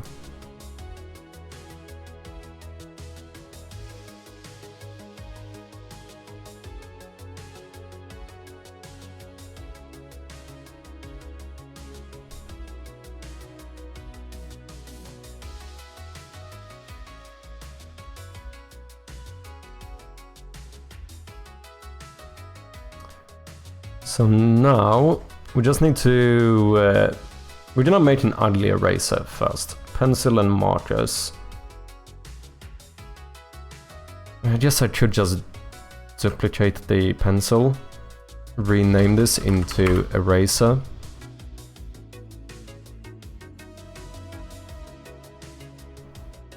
Let's do a bit of drawing. Why not? I think we should make this look kinda cool. Good enough, at least.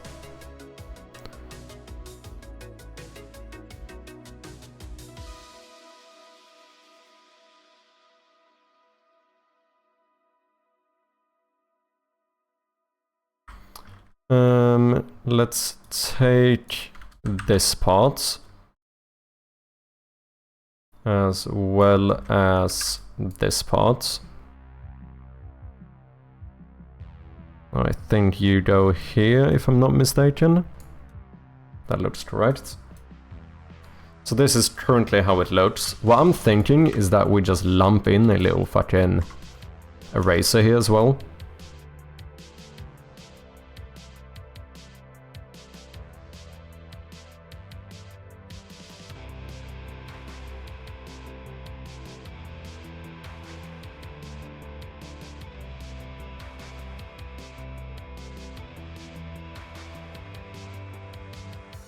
Should probably do this on another layer.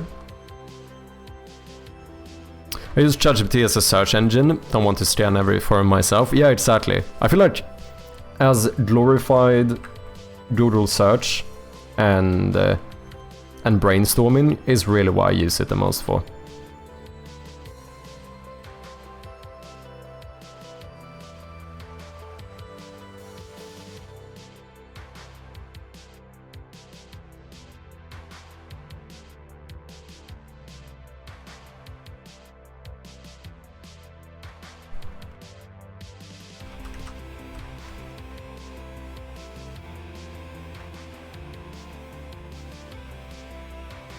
I kinda would like to try visual scripting at some point though.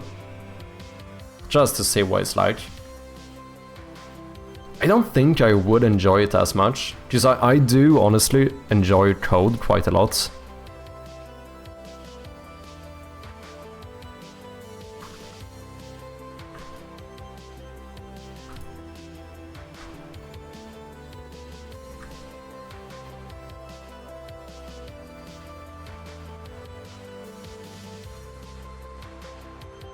That looks a little bit weird. I don't love it.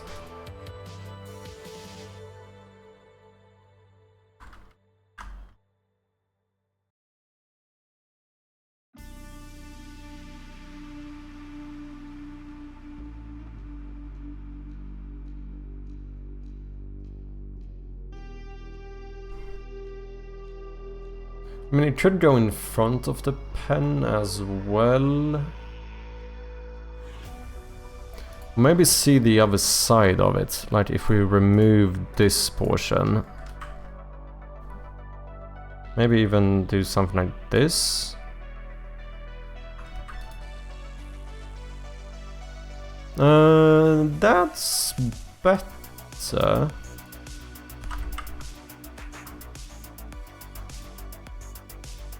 Maybe do it slightly rounded.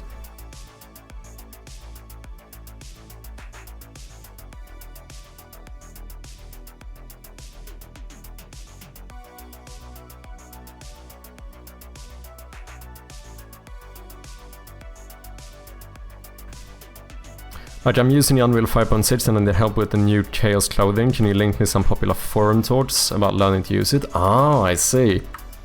Yeah, that is a proper, that's actually more of a Google search than I use it for. Because I just basically, I would have just asked, can you give me help with this? You know, had him look at it. But as you actually use it to find a link to look at it, right?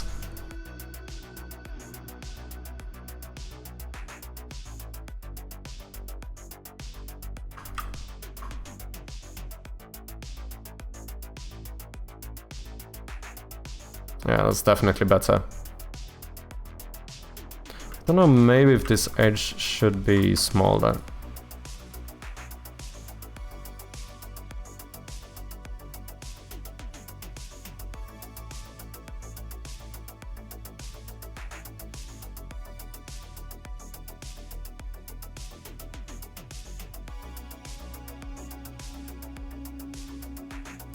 I don't know how I'm gonna teach the player this stuff, but we'll see. We'll figure something out.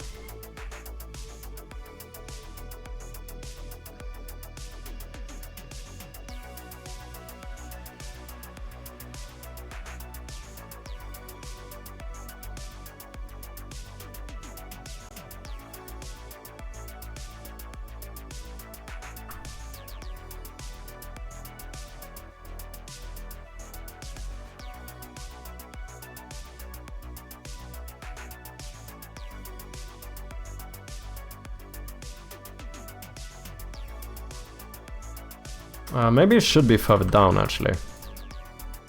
Maybe this is a little bit too high up there.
The real question here is that, is people gonna understand this? Is it gonna be intuitive that that's an eraser?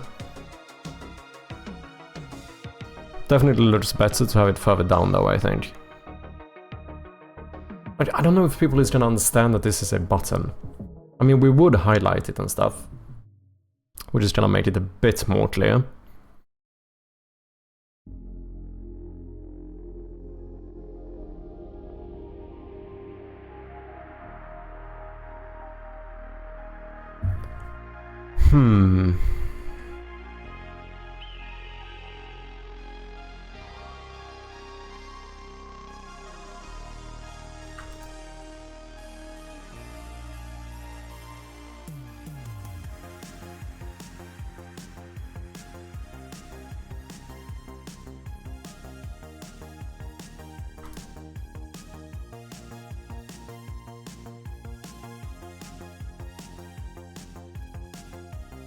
Any thoughts?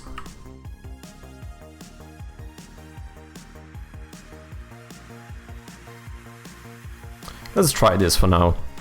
We'll see. I mean, if we teach it to the player in a good way, then you should be fine.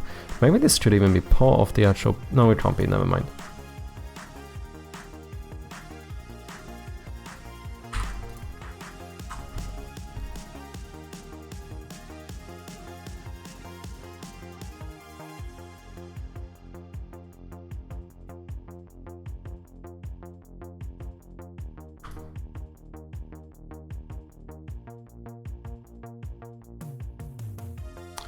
In-game UI eraser.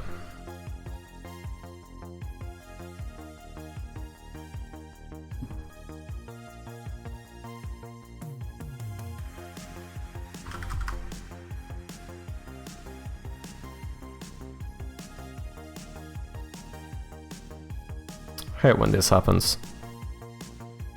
And I still don't understand how or why.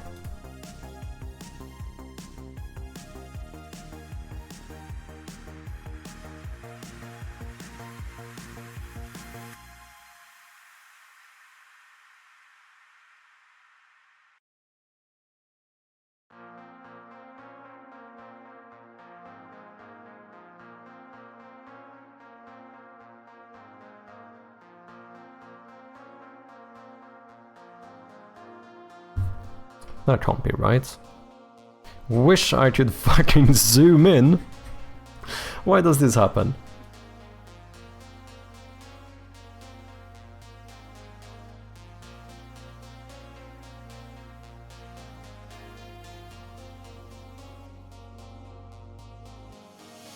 I can zoom in like this. But then here it disappears. I mean, I get the general gist of why this happens, because, like, if you look at it in a 3D space, I imagine what happens is that I zoom through the map itself. But then this happens. And this is the thing that's so weird. Now all of a sudden it works. Now I can zoom in. And I don't know what exactly I do to fix it.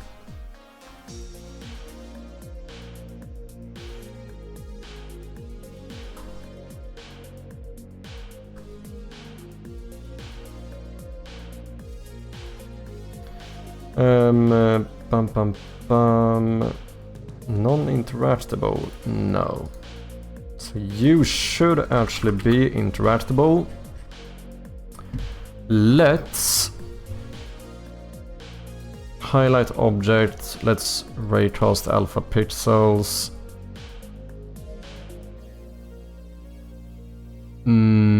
Let's do always successful.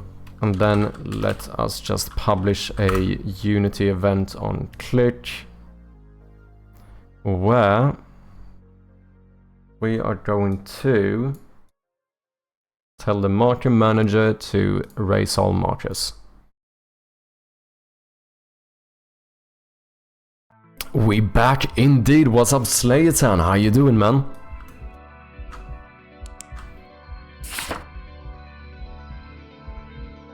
Yeah, it does light up. So now if we spam out a bunch of symbols, we should be able to click this to get an error. Invalid cast. Why? Because I'm trying to cast it into a game object.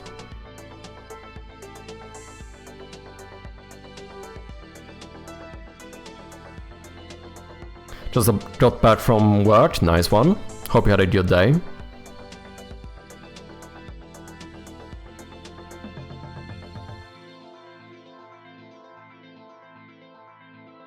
Marker transform is that one, that should be correct. Okay, how am I fucking this up? Which marker in marker transform? Destroy marker. Is it because this is technically a transform? Is that why? So I need to say destroy marker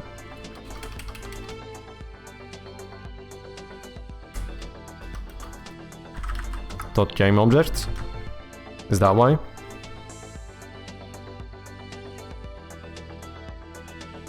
Then 1 week off and I'm actually almost feeling a little bit rusty here.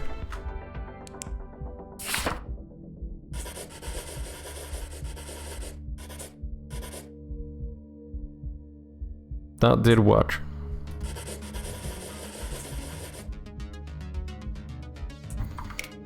Nice.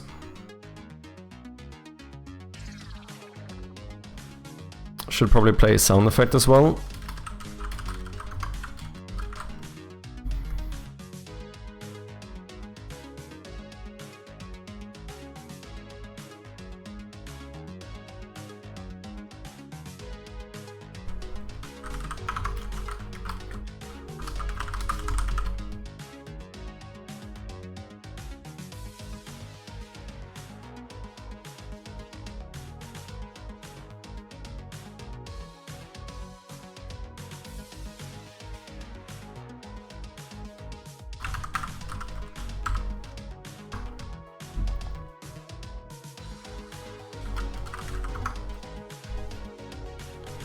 We play the eraser sound effect and then we erase them all. I feel like I need to make some system for pop-ups. I actually think I do. So at times like this, when you might accidentally do something you would regret, it might be good to have a little double check, at least like the first time you try to do it.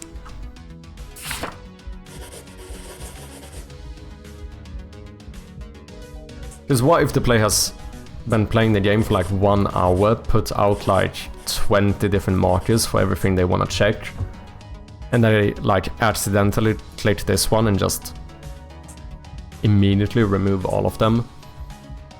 I feel like we might have to do some double check where like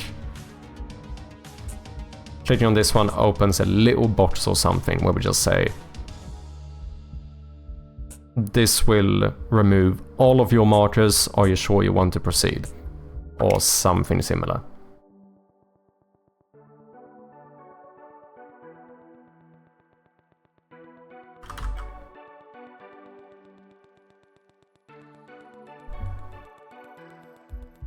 I don't love having those type of pop-ups, but sometimes I feel like it could be necessary.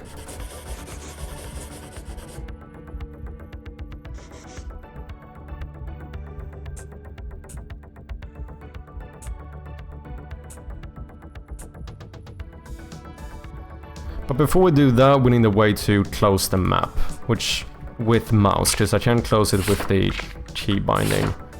But I think clicking on the outside, like on the background, should close it.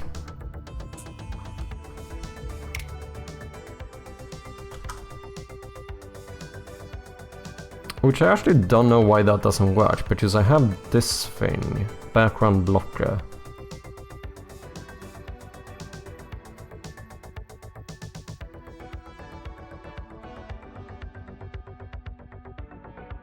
You are a raycast target. So what if I make you interactable? Raycast alpha pixels, don't highlight.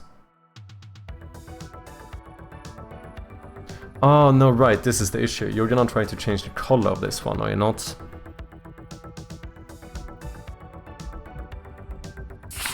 Yeah.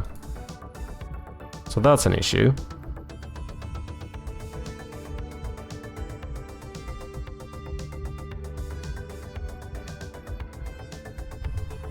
But that is something I should fix, so I can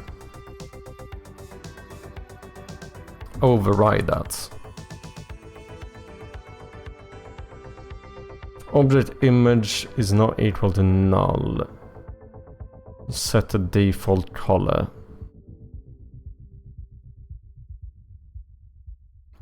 So I could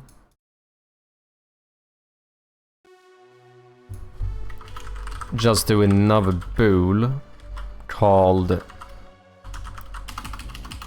set default color and default this to true.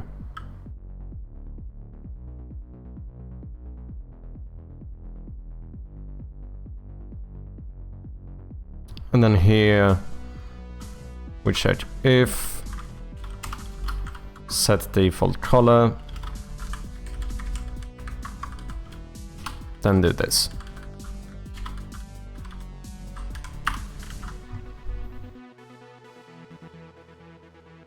I don't know why I haven't done this earlier. So now highlight object no, set default color no.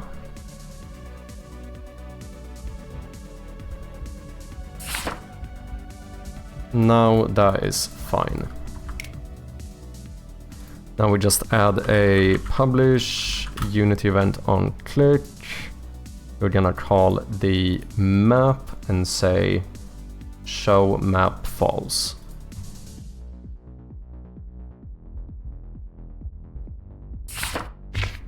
There we go. Now you can close the map with mouse as well.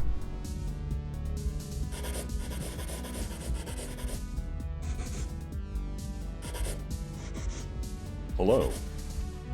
What's up, Spectacular? How you doing, man? Still not getting your sound effects. Actually kinda hilarious.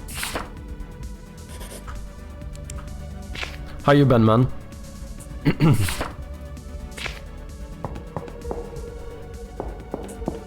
Oh wait, can I spam click this now? I can't. Nice.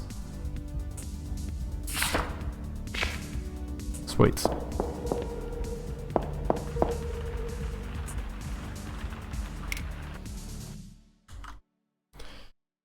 Good stuff. Yo, doing good. How about you? Can hear you ain't fully healthy yet. Yeah, I ain't indeed. I'm getting a lot better. I feel like today when I woke up I felt pretty much good. I think my voice actually has been getting a little bit worse today because I've been streaming and talking more. But as I mentioned before, we're gonna do a slightly shorter stream today, ease into it a little bit. But yeah, overall I'm doing good.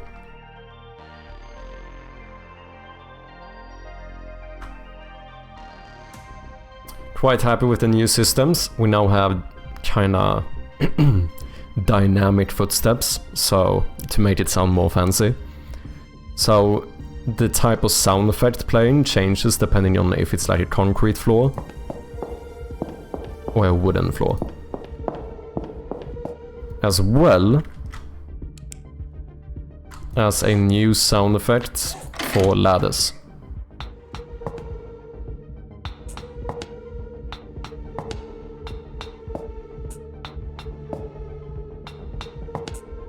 Which I think is pretty neat.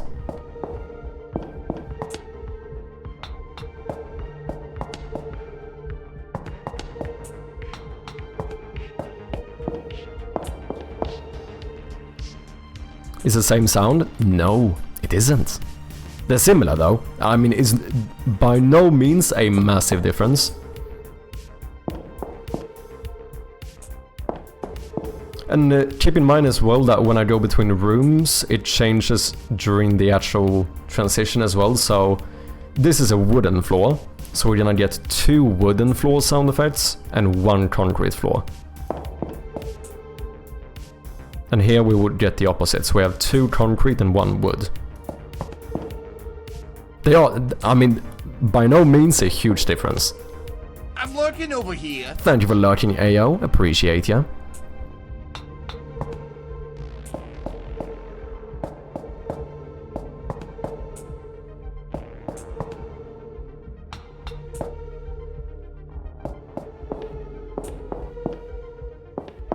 They're also slightly low in volume. The ladder one might even be too low. We'll see, maybe if we can boost that one a little bit.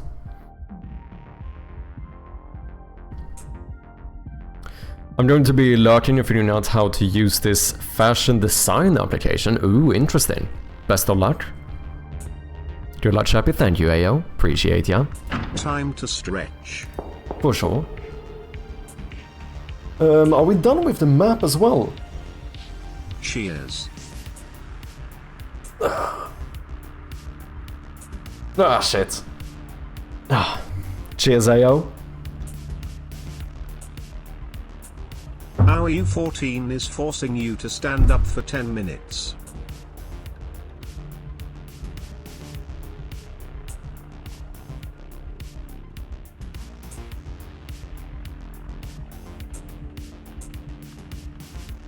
I really need to fix my desk soon. It sounds really bad. I'm actually a little bit scared that my desk is gonna break soon.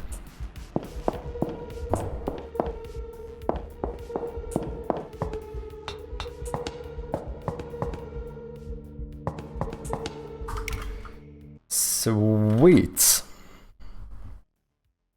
I mean, the only thing that's really left with the map is potentially if we should have a pop-up when you try to erase all.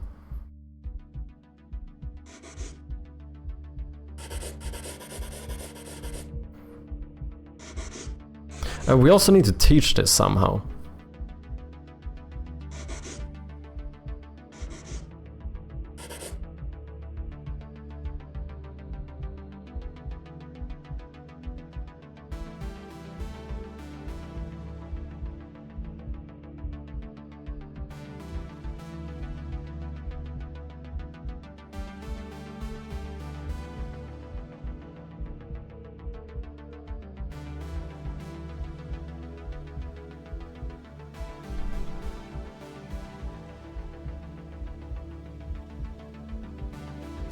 I'm not entirely sure how we would go about.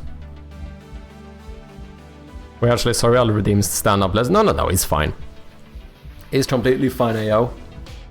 I mean, it is good for me to stand, let's be honest.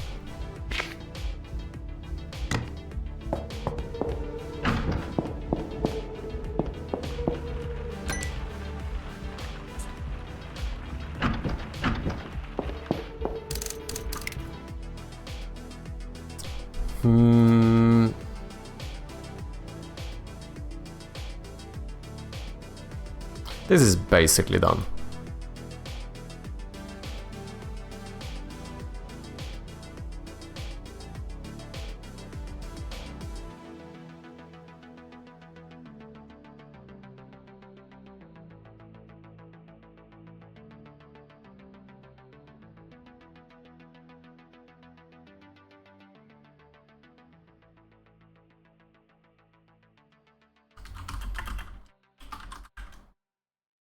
Pencil, right? I can't believe I never learned this shit. Pen versus pencil. Yeah. Pencil is this one, yeah, exactly.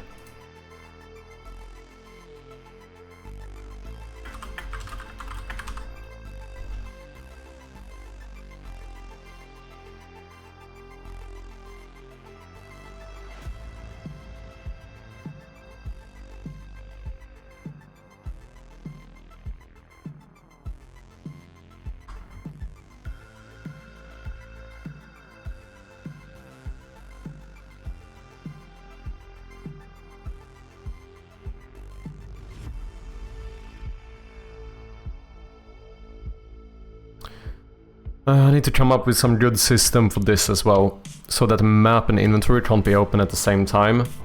That was like inherently the case before, but now with the new key bindings, it gets a little bit messy. Just now I could press I here to open the inventory in the background, or vice versa.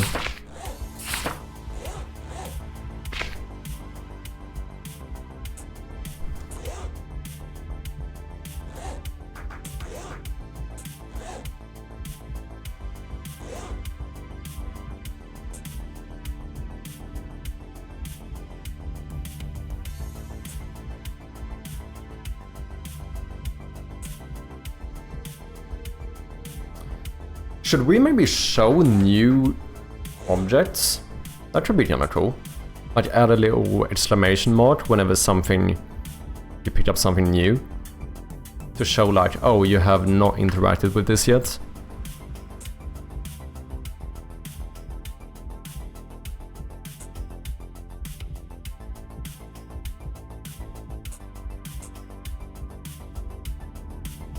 At least with stuff like documents.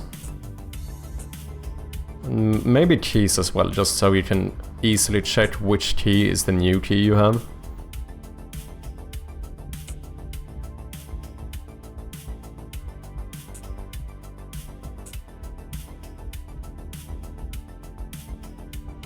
I feel like that could be a good idea.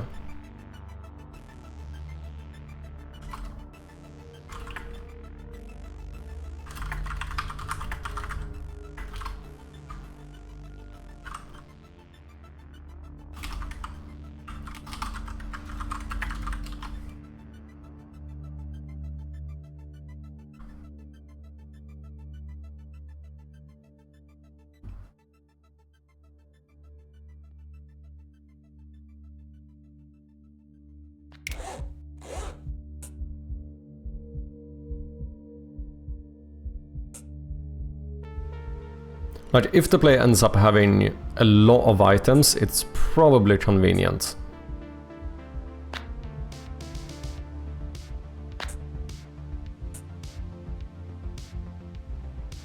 I was thinking I should do another try of a speedrun to the exact time and not a rounded one. Ooh, interesting.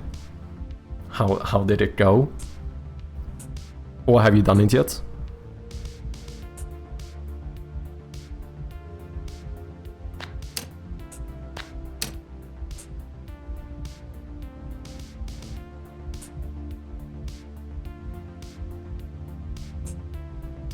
And then maybe like the first time you interact with an item, that's when we make it go away. I kinda like it. Oh, I post it soon in Discord? Ooh, nice. Exciting.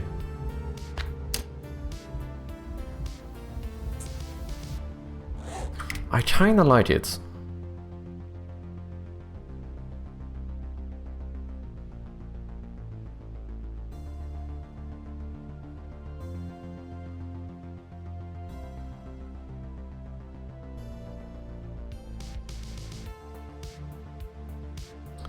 Like, I'm thinking...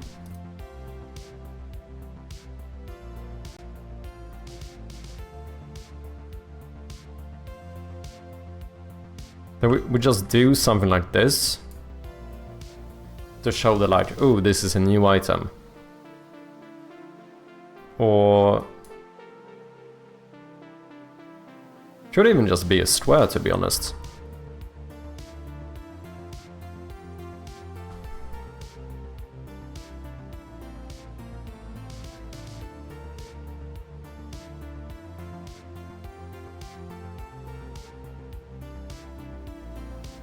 Just to show that this is like a new item you picked up.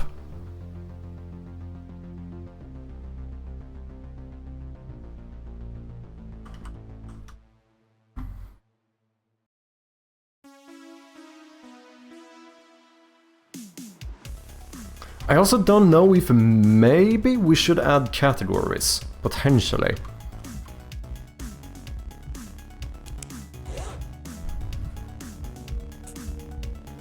So maybe you can categorize it by like keys, notes and items. Definitely not stolen idea here, I promise. No inspiration from Hilford Games whatsoever. But I think that could be pretty neat. We could even do it like kind of like the browser and have little tabs up here. You can click to like change the category. Like sort all of these. Database, thank you very much for the follow, appreciate ya. Feel like that could be nice. But let's see if we can do the show the new object. Small thing, but it sounds kind of fun. Is this productive procrastination? Maybe. It's possible. It is definitely possible. Do I have more important stuff to do? Probably. But do I kinda want to do this anyway? Also kinda true. Let's see. Inventory item. So what I'm thinking here, it should be fairly easy, is that we would just add one more thing to this. We add a little image, which is going to be like maybe just 2 by 2. Red. Sit down, let's do it.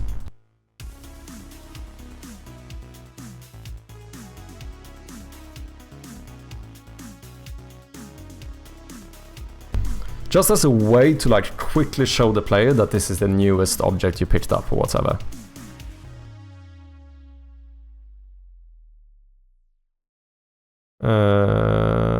You should corner that one, I think. I think I want you here. So -3 and 3. I feel like this could work. Question is, should you have a non-lit layer? You probably should.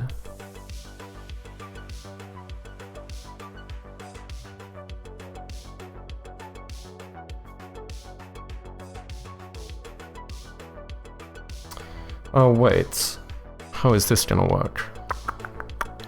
Inventory item. You have an array of images. Waycatcher wants to play gamedev. Let's do it! Let's fucking run it. Did I not make a bookmark for this? Maybe I didn't. Gamedev. So we only played this once before. But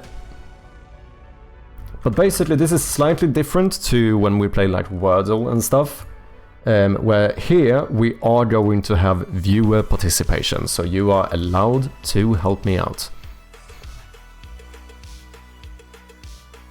I posted it in the Discord, let's go! Let me check it out as soon as we do this one, we'll have a look. Okay, Wakacha, you were the one who redeemed it. Do you want to do the thingy where we go through the entire daily mode? Is that how you did it? I think that's how you did it. Or do you want to do like just one specific mode? Any preference?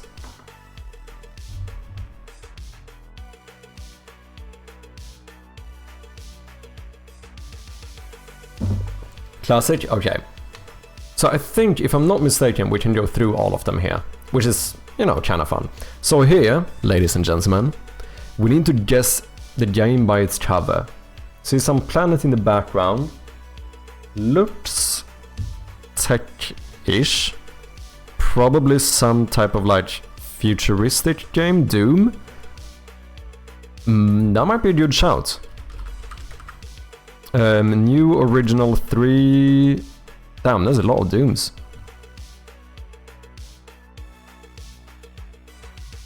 It's probably not the new one, right? They will tell us if we have the correct franchise, so that's good. Doom 3 original? Because I assume this is the one that was just released.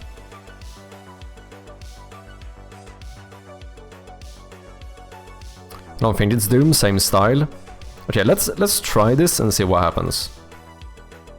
No, wrong franchise and Saga.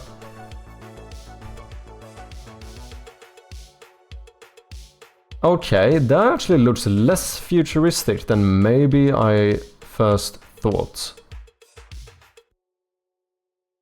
Because this looks like a piece of armor, right? But that kind of looks more, maybe more medieval than... Oh, is this a sword as well? I think this thing down here might be a sword, right?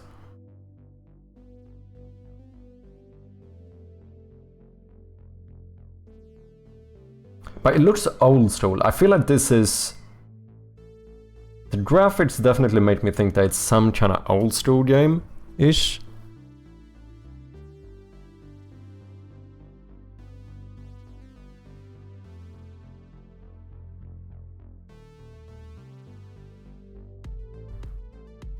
Maybe...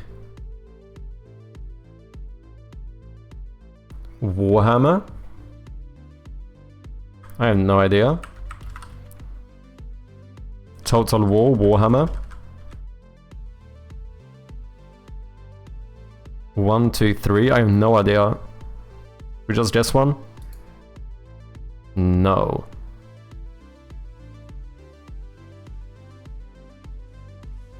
Not that franchise either. 4 lives remaining. I feel like I kinda recognize this, but also not. Is it...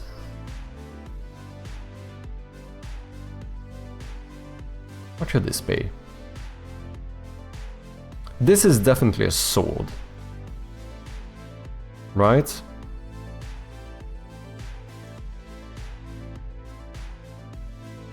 I feel like this back here gives me like, I don't know, kind of like PlayStation 2 vibes or something. But it's not like, you know, it's not gonna be like Prince of Persia or something like that.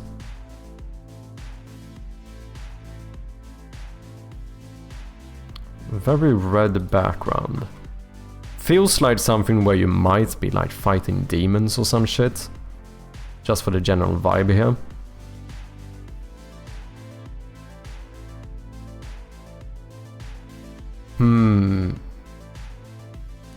definitely don't get as much hints here.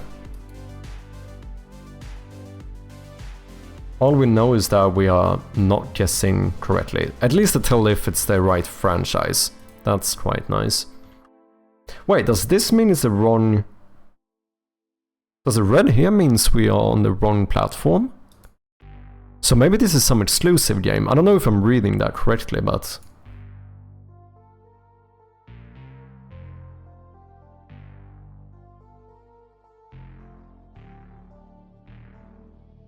It looks old school for some reason.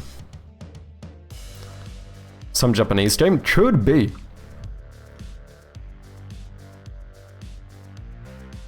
Maybe... But it's obviously... It's not Dark Souls, right? Unless it would be like Demon Souls. No, it's not. It's not. I think this is... What the fuck is this, man? Okay, I'ma just guess something. What about some... How... Are there some old God of War games or something this potentially could be? Never played God of War. Seems like it could match, depending on timelines and stuff. God of War, yeah, I feel like it could be, like maybe the original God of War. No. What's this? Adventure. I don't know what this is. Is this telling me it's correct or incorrect?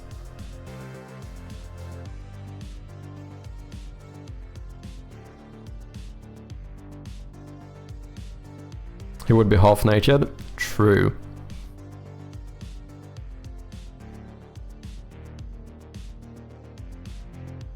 I'm pretty much at a loss here, not gonna lie. Okay, any guesses? I don't know if this means that PC and adventure is correct or incorrect. It's red, so maybe incorrect? So what, is not an adventure game, it's some action game? Non-adventure?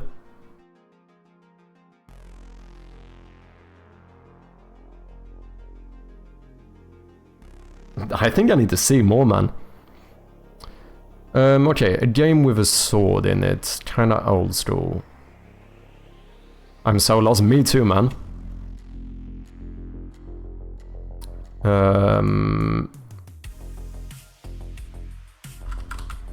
Hello Kitty Island Adventure.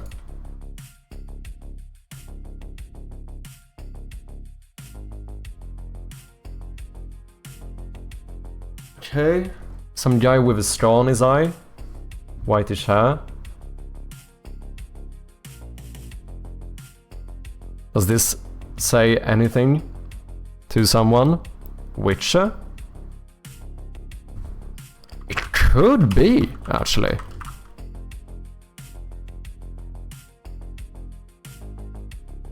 Well, maybe like the first Witcher? I played that one. Would I not recognize this? Fuck it, let's send it. No. EverQuest. EverQuest 2! Fuck off, man! That's outrageous. Interesting. Yeah, I don't think I would have gotten this one. But that was a 50-50 chance. Fucking hell, man. It's not. So this is not necessarily a cover. But we are on this one, right? Yeah. This is just a artwork from the game. I never saw the cover art for it. I don't think I have either. I think keywords, or if it's guess. I think it's guess. I think that's the most fun one. I don't know, maybe if that's the one we should focus on in the future.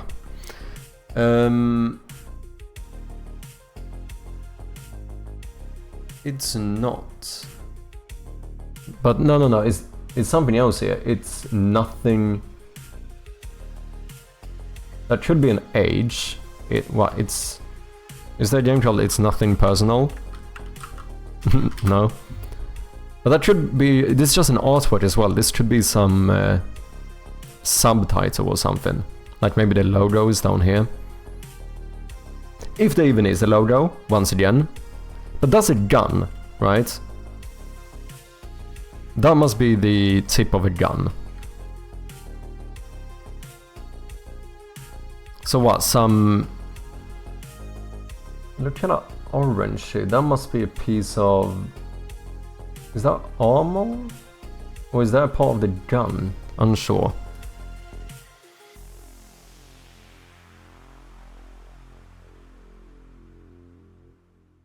Two average yes attempts. Holy shit. I don't really have a clue. What's those old war games? What were they called? It's not like Wolfenstein or something like that, is it? Max Payne? The first one?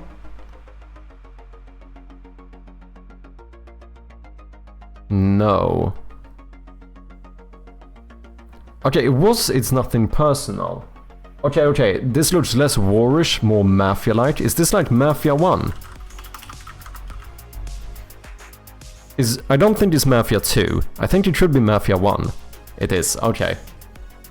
I did play the second one, I tried the third one, I never played this. Okay, we're not doing too bad. At least this one we got in... How many guesses? 2? Okay, that was the average. You should? Is it good? I really liked the second one. Mafia 2 was a really fucking good game. I fucking despised the third one. I bought a new GPU only to be able to play Mafia 3. And I fucking hated it. It was so much worse. Of course it was made in my country. Oh, was it? Oh shit, I didn't know that. Okay, character.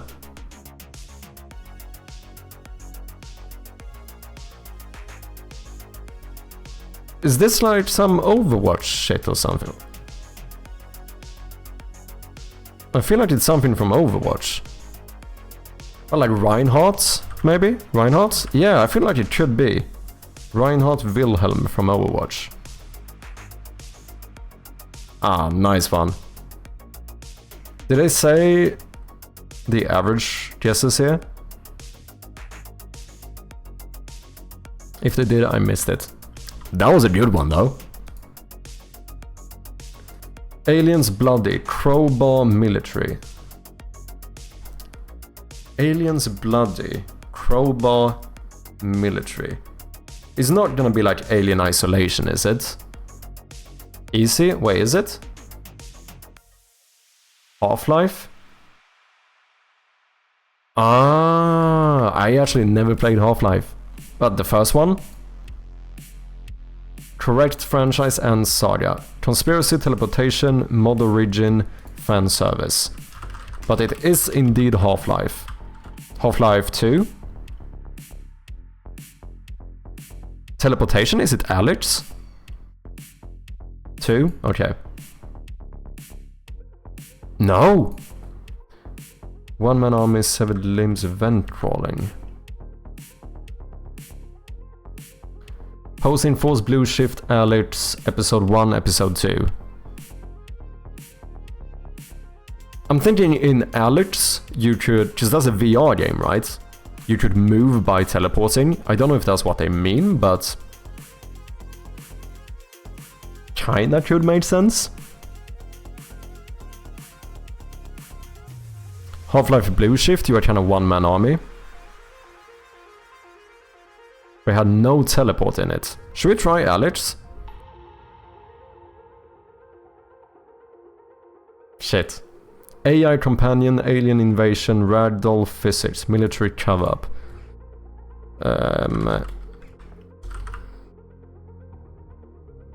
No hazard suit. In Alex. Okay, opposing force, episode 1 or episode 2. It must be one of those, right? Opposing force? I mean, it's basically brute force at this point. Fucking hell, are we gonna lose this one with knowing the correct saga? Holy shit. This is China outrageous, not gonna lie. It's 50-50. No, we will get it. We won't lose. Because we've guessed all but these two. So it's either episode 1. In that case, it has to be episode 2. That's the only one I have not guessed. Just this is a different series. That's fucking... Game over! Black...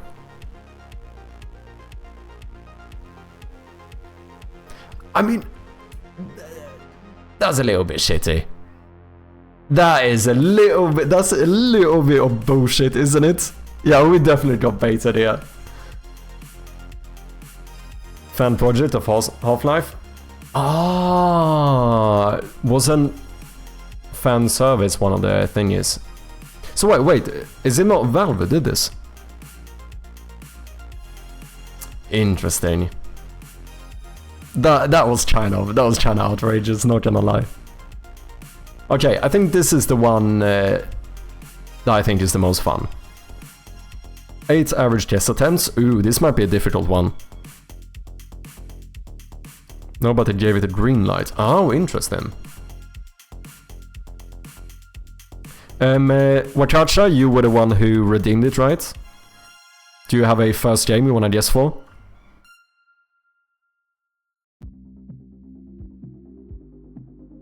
Information was just straight up wrong. You should try the Shrine of Gloom. I did try before, it's not in the database, unfortunately. Imagine if it would be, that would have been fucking... Like, not only be in the database, just obviously they could have just scraped the Steam store or whatever. But imagine if that was actually the game they picked as well. That would be fucking... What a plot twist. Just a guess for the start? Yeah, any game. Literally any game whatsoever. And then we're gonna see the summary here, whether like the genre or platform or whatever is correct. Or developer, game engine, and then we will make more guesses. Unreal Tournament.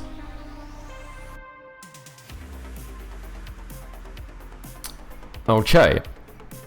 It has some of these game modes, which doesn't help us a lot. It basically is, it's either going to be a single player or a multiplayer game. We know it's one of them. But we do have some good stuff here. We know it's not a shooter. We know it's made in the 2000s. It's not first person. Like, this is still good information. It's neither action nor science fiction. It's in some of these platforms. Among Us might actually be a good guess here.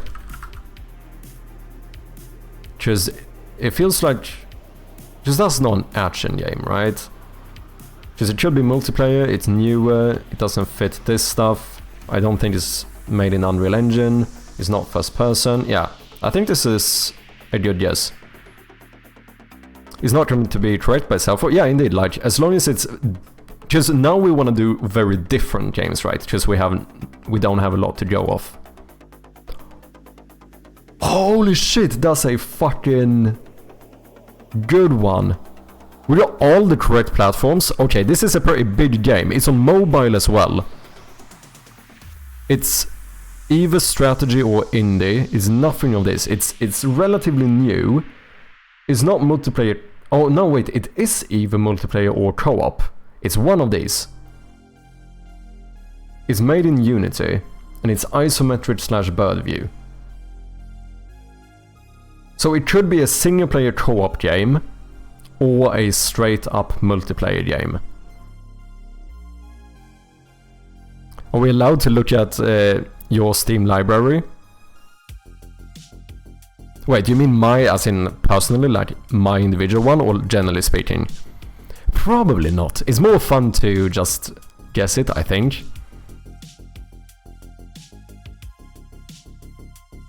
I'm gonna say no. I'm gonna say no. Among Us was made in Unity, what the fuck? I didn't know. I'm not super surprised, but I didn't know it. What are the themes? It's not action, science fiction, survival, stealth, or a party game.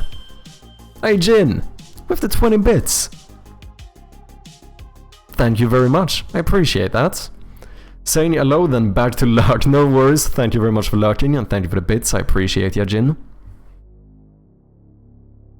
Clearly not an Among Us mod. It's either strategy or indie. But if it's indie... No, I was trying to say, what about Stardew Valley? Because that... You can play Stardew Valley on your phone, can't you? And on the Switch. Because I think this is a big clue. It's on PC, iOS and Nintendo Switch. Stardew Valley... No, that would be too old. When was Stardew Valley released? I think it's earlier. Because I just realized now, I think technically both of these could be correct, but we're missing something as well. I think that could be the case. But yeah, I think it's definitely earlier, and I don't think it's made in Unity. Didn't he make his own like game engine?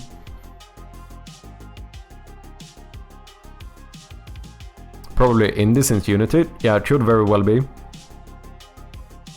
Every time I fix something and discover issues with other things, trying to stay locked in on Unity, I know the feeling, man. Kingdom Clash? Kingdom Clash, is that a game? Or do you mean Clash of Kings? Isn't that a game? Is that on the other platforms though? Because that strikes me as a mobile game. I don't know if it's on other platforms. Stardew Valley was made in 2016 and has a custom engine, okay. No, Don't Starve to... No, those are not on phone, I think.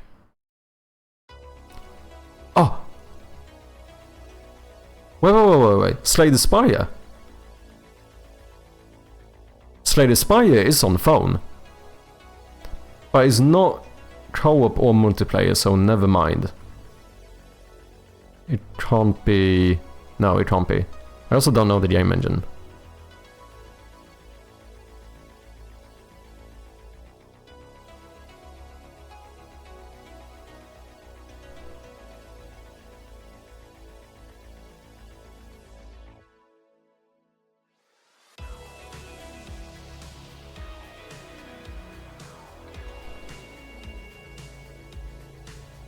Clash of Kings was made in 2013, so not that. Okay.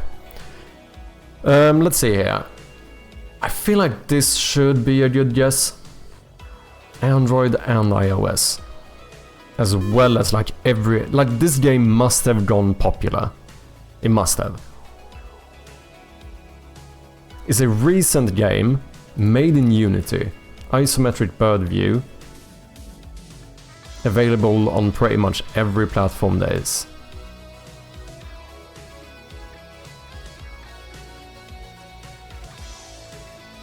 I'm trying to think of like big games that are available on mobile as well.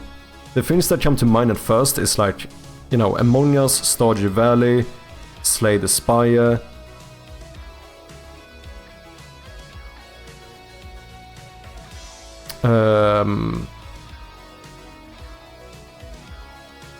I think Fortnite is on phone as well, isn't it? But that's a shooter, so it can't be, and probably not made in Unity.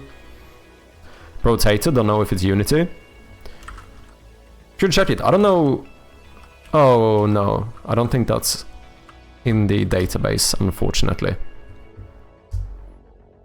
Vampire Survivors.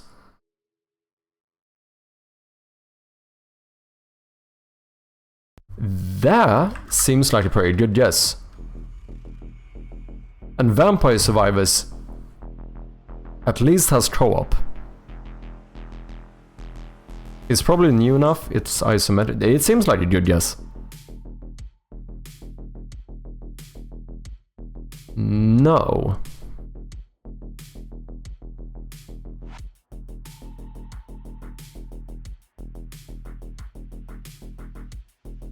We got something right here, which must be fantasy. It must be a fantasy game, because action was wrong and survival was wrong. So we know it's a fantasy game, most likely in... No, wait, indie is wrong. It's a strategy, it's a fantasy strategy game.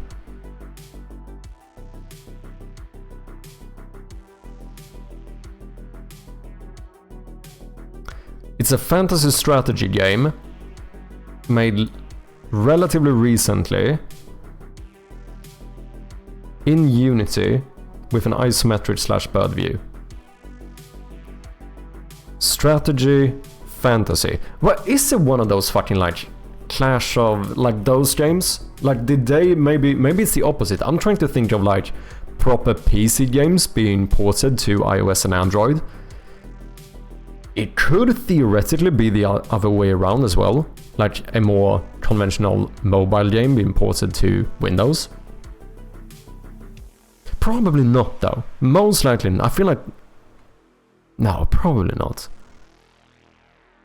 Totally Accurate Battle Simulator, is that a game?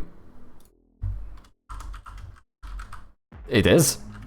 I mean, we can fucking try it. Okay, this is good.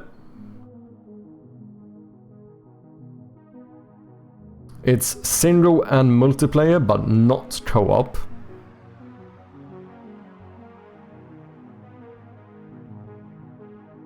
This doesn't tell us a lot. Some of this could be correct, but since strategy is here, it could also be that that's the only one that's correct.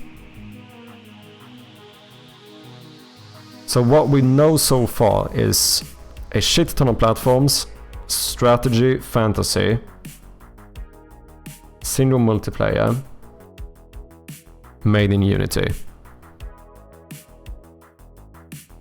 Where's the X platform? Mac, which we are not on. This game was not released for Mac. Which is this. It's on all the same platforms as Among Us, and Mac is not one of them. Neither is Linux. But it is on like all of the handheld devices and mobile phones. And basically all the big consoles.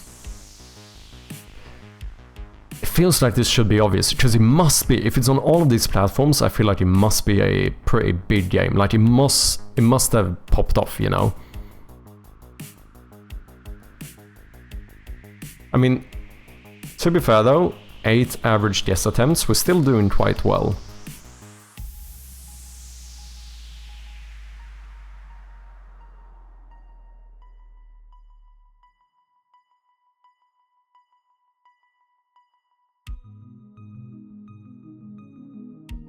Single player and multiplayer. What about something like Darkest Dungeon? I don't know, I think the older one, because they released the Darkest Dungeon 2, right? That has a multiplayer mode. I know the first one did at least. Oh no, it's not isometric or bird view, never mind, it can't be. I also don't know, I have no idea if it's available on Android or mobile. I hope it's not Takes Two, would have been my first guess. No, just single player, right? It Takes Two is not a single player game.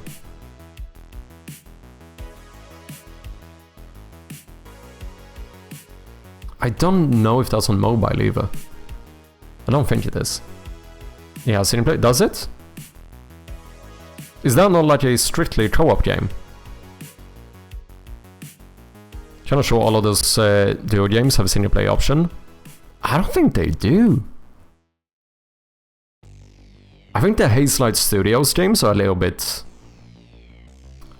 niche in that regard. As far as I know, because I played both A Way Out and It Takes Two, and I don't remember seeing like a... Maybe. But... No, I can't remember seeing like a single player mode.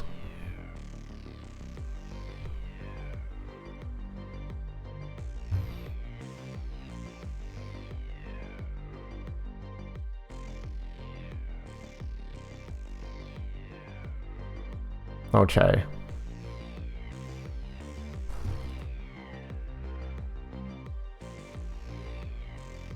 I also think It Takes Two would technically be third person, right?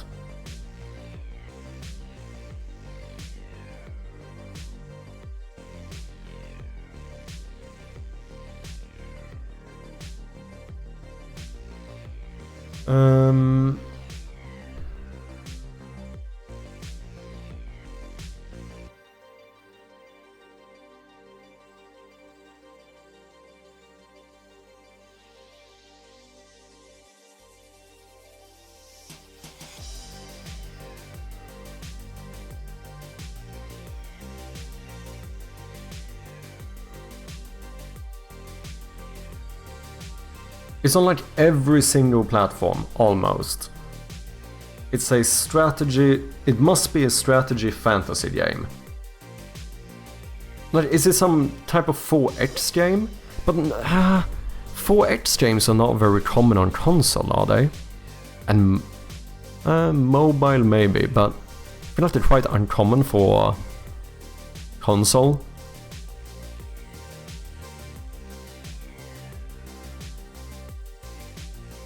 I have no idea, I never played games on phone too. Yeah, me neither.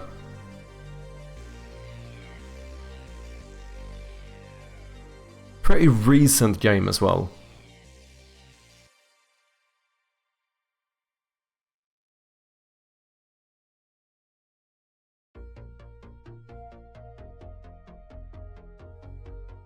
It feels like...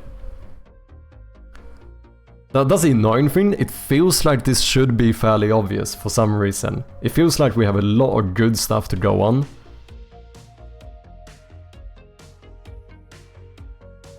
I have so many guesses, but 2021 plus destroys all of them, yeah.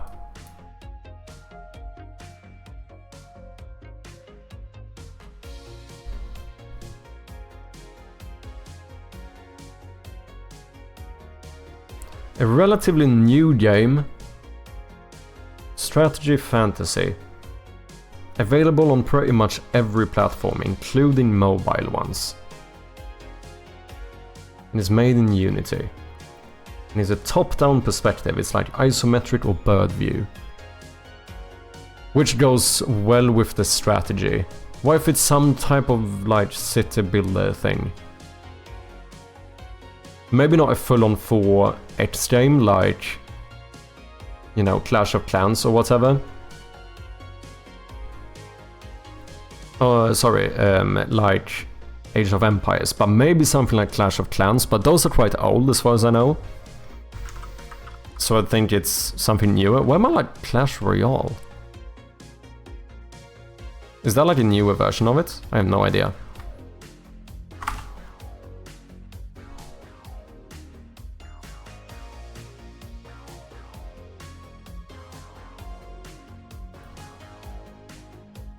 Clash Royale is like 2016 or something? Okay. Yeah, it's not an indie game either. True. Strategy fantasy top-down. That you can play on your phone. A fantasy strategy game that you can play on your phone.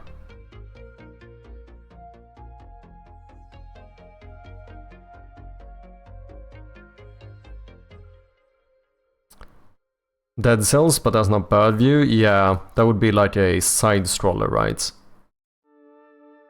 I mean, we could guess something more to try and get like, you know, publisher, better year, or get some more genres and themes in here. Oh yeah, true, it's not action as well. Maybe we should just throw another guess to just get more information. So let's do a relatively recent game. Like, I'm thinking like maybe 2023, 2024, something like that.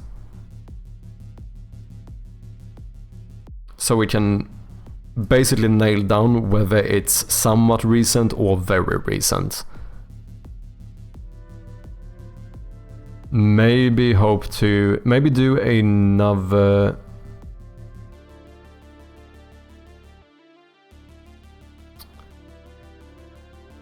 Maybe we should do something that's not strategy nor fantasy. Just to see if we can hit some other theme or genre. Moonlighter, but that has action in it. No, I don't think I know what Moonlight is. It's so annoying, it feels like this should be an easy one for some reason. But it's actually proving quite difficult. To be fair though, 8 average guess attempts. We're still on number 5. I'm still thinking Baldur's Gate, but no way, it was made in Unity. No, it can't be, right? That must be an Unreal game. What's up, Trash? I heard you met... No, Trash. My man. My man. I know you. No. Close one? Not even close, man. Not even close. How you doing, Trash? Nice to see you, man. To do like a 2023 AAA game? Yeah, that's one thing. Like 2023 type AAA game, just to get some more information here. I mean, we could do... No, Baldur's Gate... Did I release this year?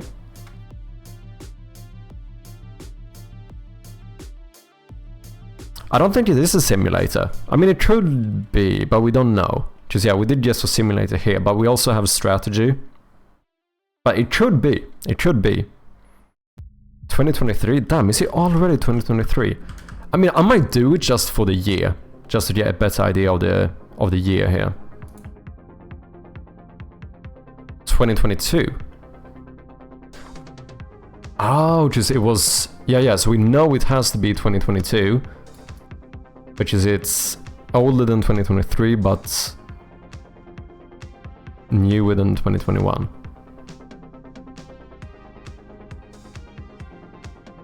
This doesn't say too much though, because we still have strategy and fantasy in here.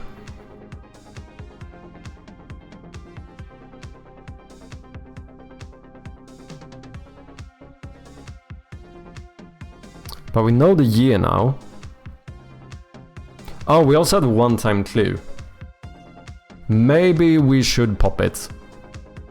It is gonna cost us 1 life, but we are gonna find something out here. Imagine if they give us the franchise, that would be fucking mad. I would almost be a bit disappointed. I don't know if they will though. Usually I think we're gonna get like some genres or themes. I think we're gonna do it. Because even if we do it 5, 6... Yeah, even if we do it on the guess after, we're still beating the average guess attempts. Should we run it? It's worth it? I think it might be. Card and board game, turn-based strategy.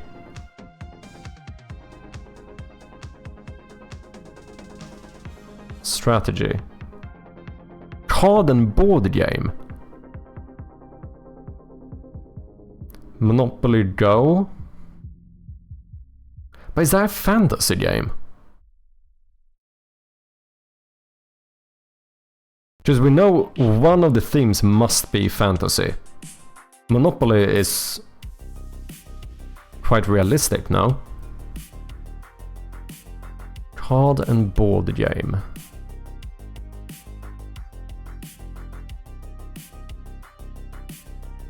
What about like those other ones, like Gloomhaven or something? Is that on mobile? But that would probably... Would that be considered action? It would probably be considered action.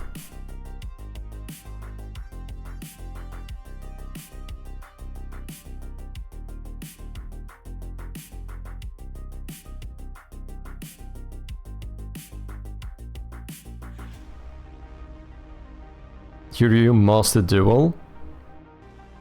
Maybe. Yeah.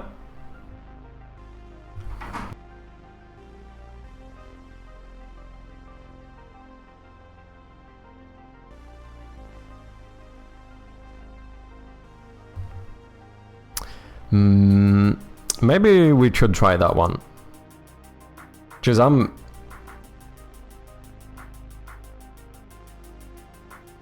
know if Gloomhaven is on mobile and stuff. But also, would that, I think that would be action. I think it might be Shroud of Gloom.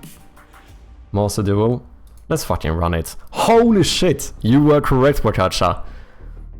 G fucking G.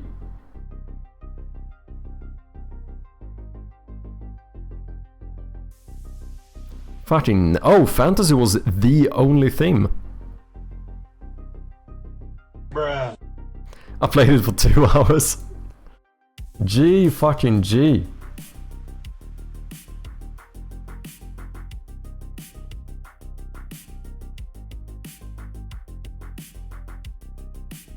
Yeah, I suppose this is a top-down perspective as well. Nice one. Wakacha, the one who redeemed it as well.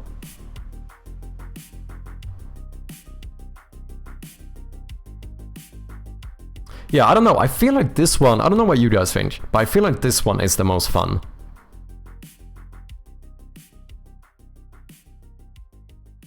It's also kind of the hardest one.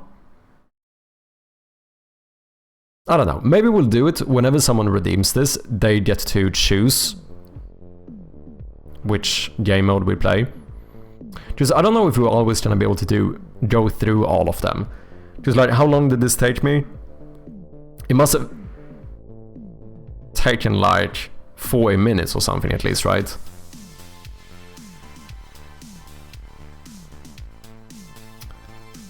Again, I was thinking it was gonna be like a Hearthstone-like game, yeah.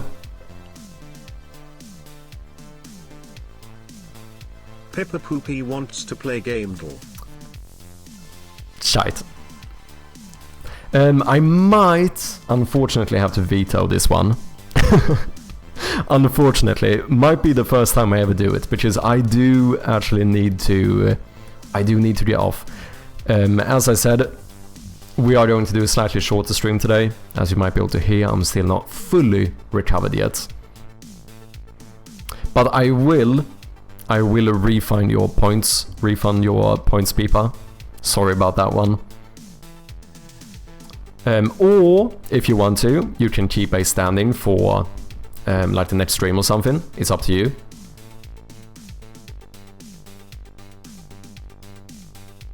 I did that. Oh, did you redeem it, Spec? Okay, sweet. Or refund it, rather. Thank you very much. Yeah, like I said, people, unfortunately this is where I'm gonna have to end it for today, but as always, thank you all so much for dropping by, and please stick around. Let's see if we can find someone to throw a little raid at. Let's go over to... Oh shit, okay, there is one small thing we have to do first. True, I did say I was going to do it. We do have a new world record, perhaps, or at least a new speedrun. If this is a rickroll, I'm gonna... okay. Let's quickly have a look at Spectacular's new speedrun here, before we go. Guess the time before you play it. So the old record was like 31, technically 0.5, rounded. I bet it's gonna be like 31.482 or some shit like that. Like you just about beat the last one. Wouldn't surprise me. Reported for having your life. Welcome back, Pirogi.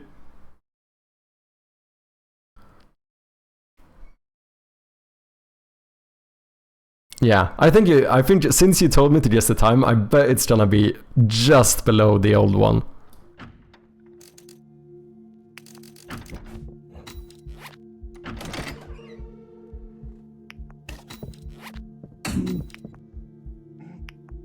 So far, so good.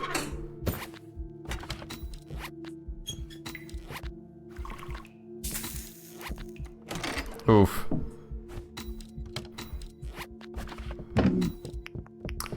This is gonna be tight. Holy shit. Holy shit, 28.9.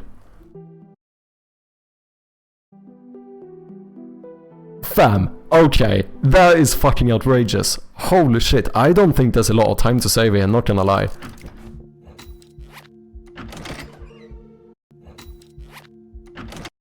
Maybe like a few milliseconds there, when you go into the trapdoor.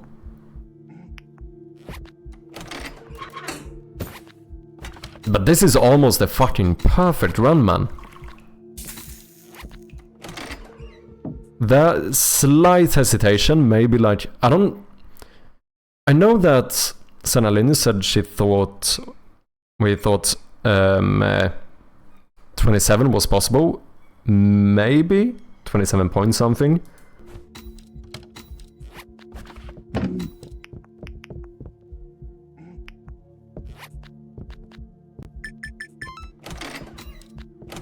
But that is almost a fucking perfect run, man. Holy shit. Unless, you know, unless someone finds a fucking glitch somewhere. But that is actually mad impressive. Holy shit. GG, man. That is certainly a new world record. It was like the second try. Holy shit, man. G fucking G. That was mad impressive. Like I said, I don't know if there's a lot of time to save from that one. A little bit, yeah. There are, of course, some moments where there's like slight hesitation or whatever. But we're talking... It seems like there might be like half a second at most. If even that. Because that looked fucking tight, dude. GG, man. Exactly, not many misclicks. Yeah, I don't think there... As far as I could tell, there wasn't really a single one. Only like some moments where we're talking about like a, you know, 0.1 second hesitation before you do the thing or whatever. Like 1 or 2 instances of those was really all I could see that potentially could be improved, right? But we're talking about like improving on milliseconds here. So good fucking job, man. I will update the leaderboard. But as I said, ladies and gentlemen, I do have to end it here. Let's go over to the one and only Hillfoot Games. Throw that chirpy raid in the chat as per usual. Don't forget to join the Discord, and most importantly, make sure to wishlist Shroud of Gloom. I will be back on Friday with some more streaming, and relatively soon we should try and do the Resident Evil stream as well. I do think that should be pretty fun. So yeah, as always, thank you all so much for sticking around today. Jin, thank you for the bits. We also had Verity and Pipa Poopy with the resubscriptions. Thank you very much. I do appreciate you. And yeah, I'll see you guys on Friday. Hopefully I will be all good by then. I think I should be. I feel like I'm getting better. Thank you for the stream. Thank you guys for dropping by. Appreciate all of you. Spetch, Pipa Poopy, Pirogi, Wakacha, Whale, all of you. Trash. Thank you all for dropping by as per usual. And I'll see you on Friday. Until then, have a good one. Cheers.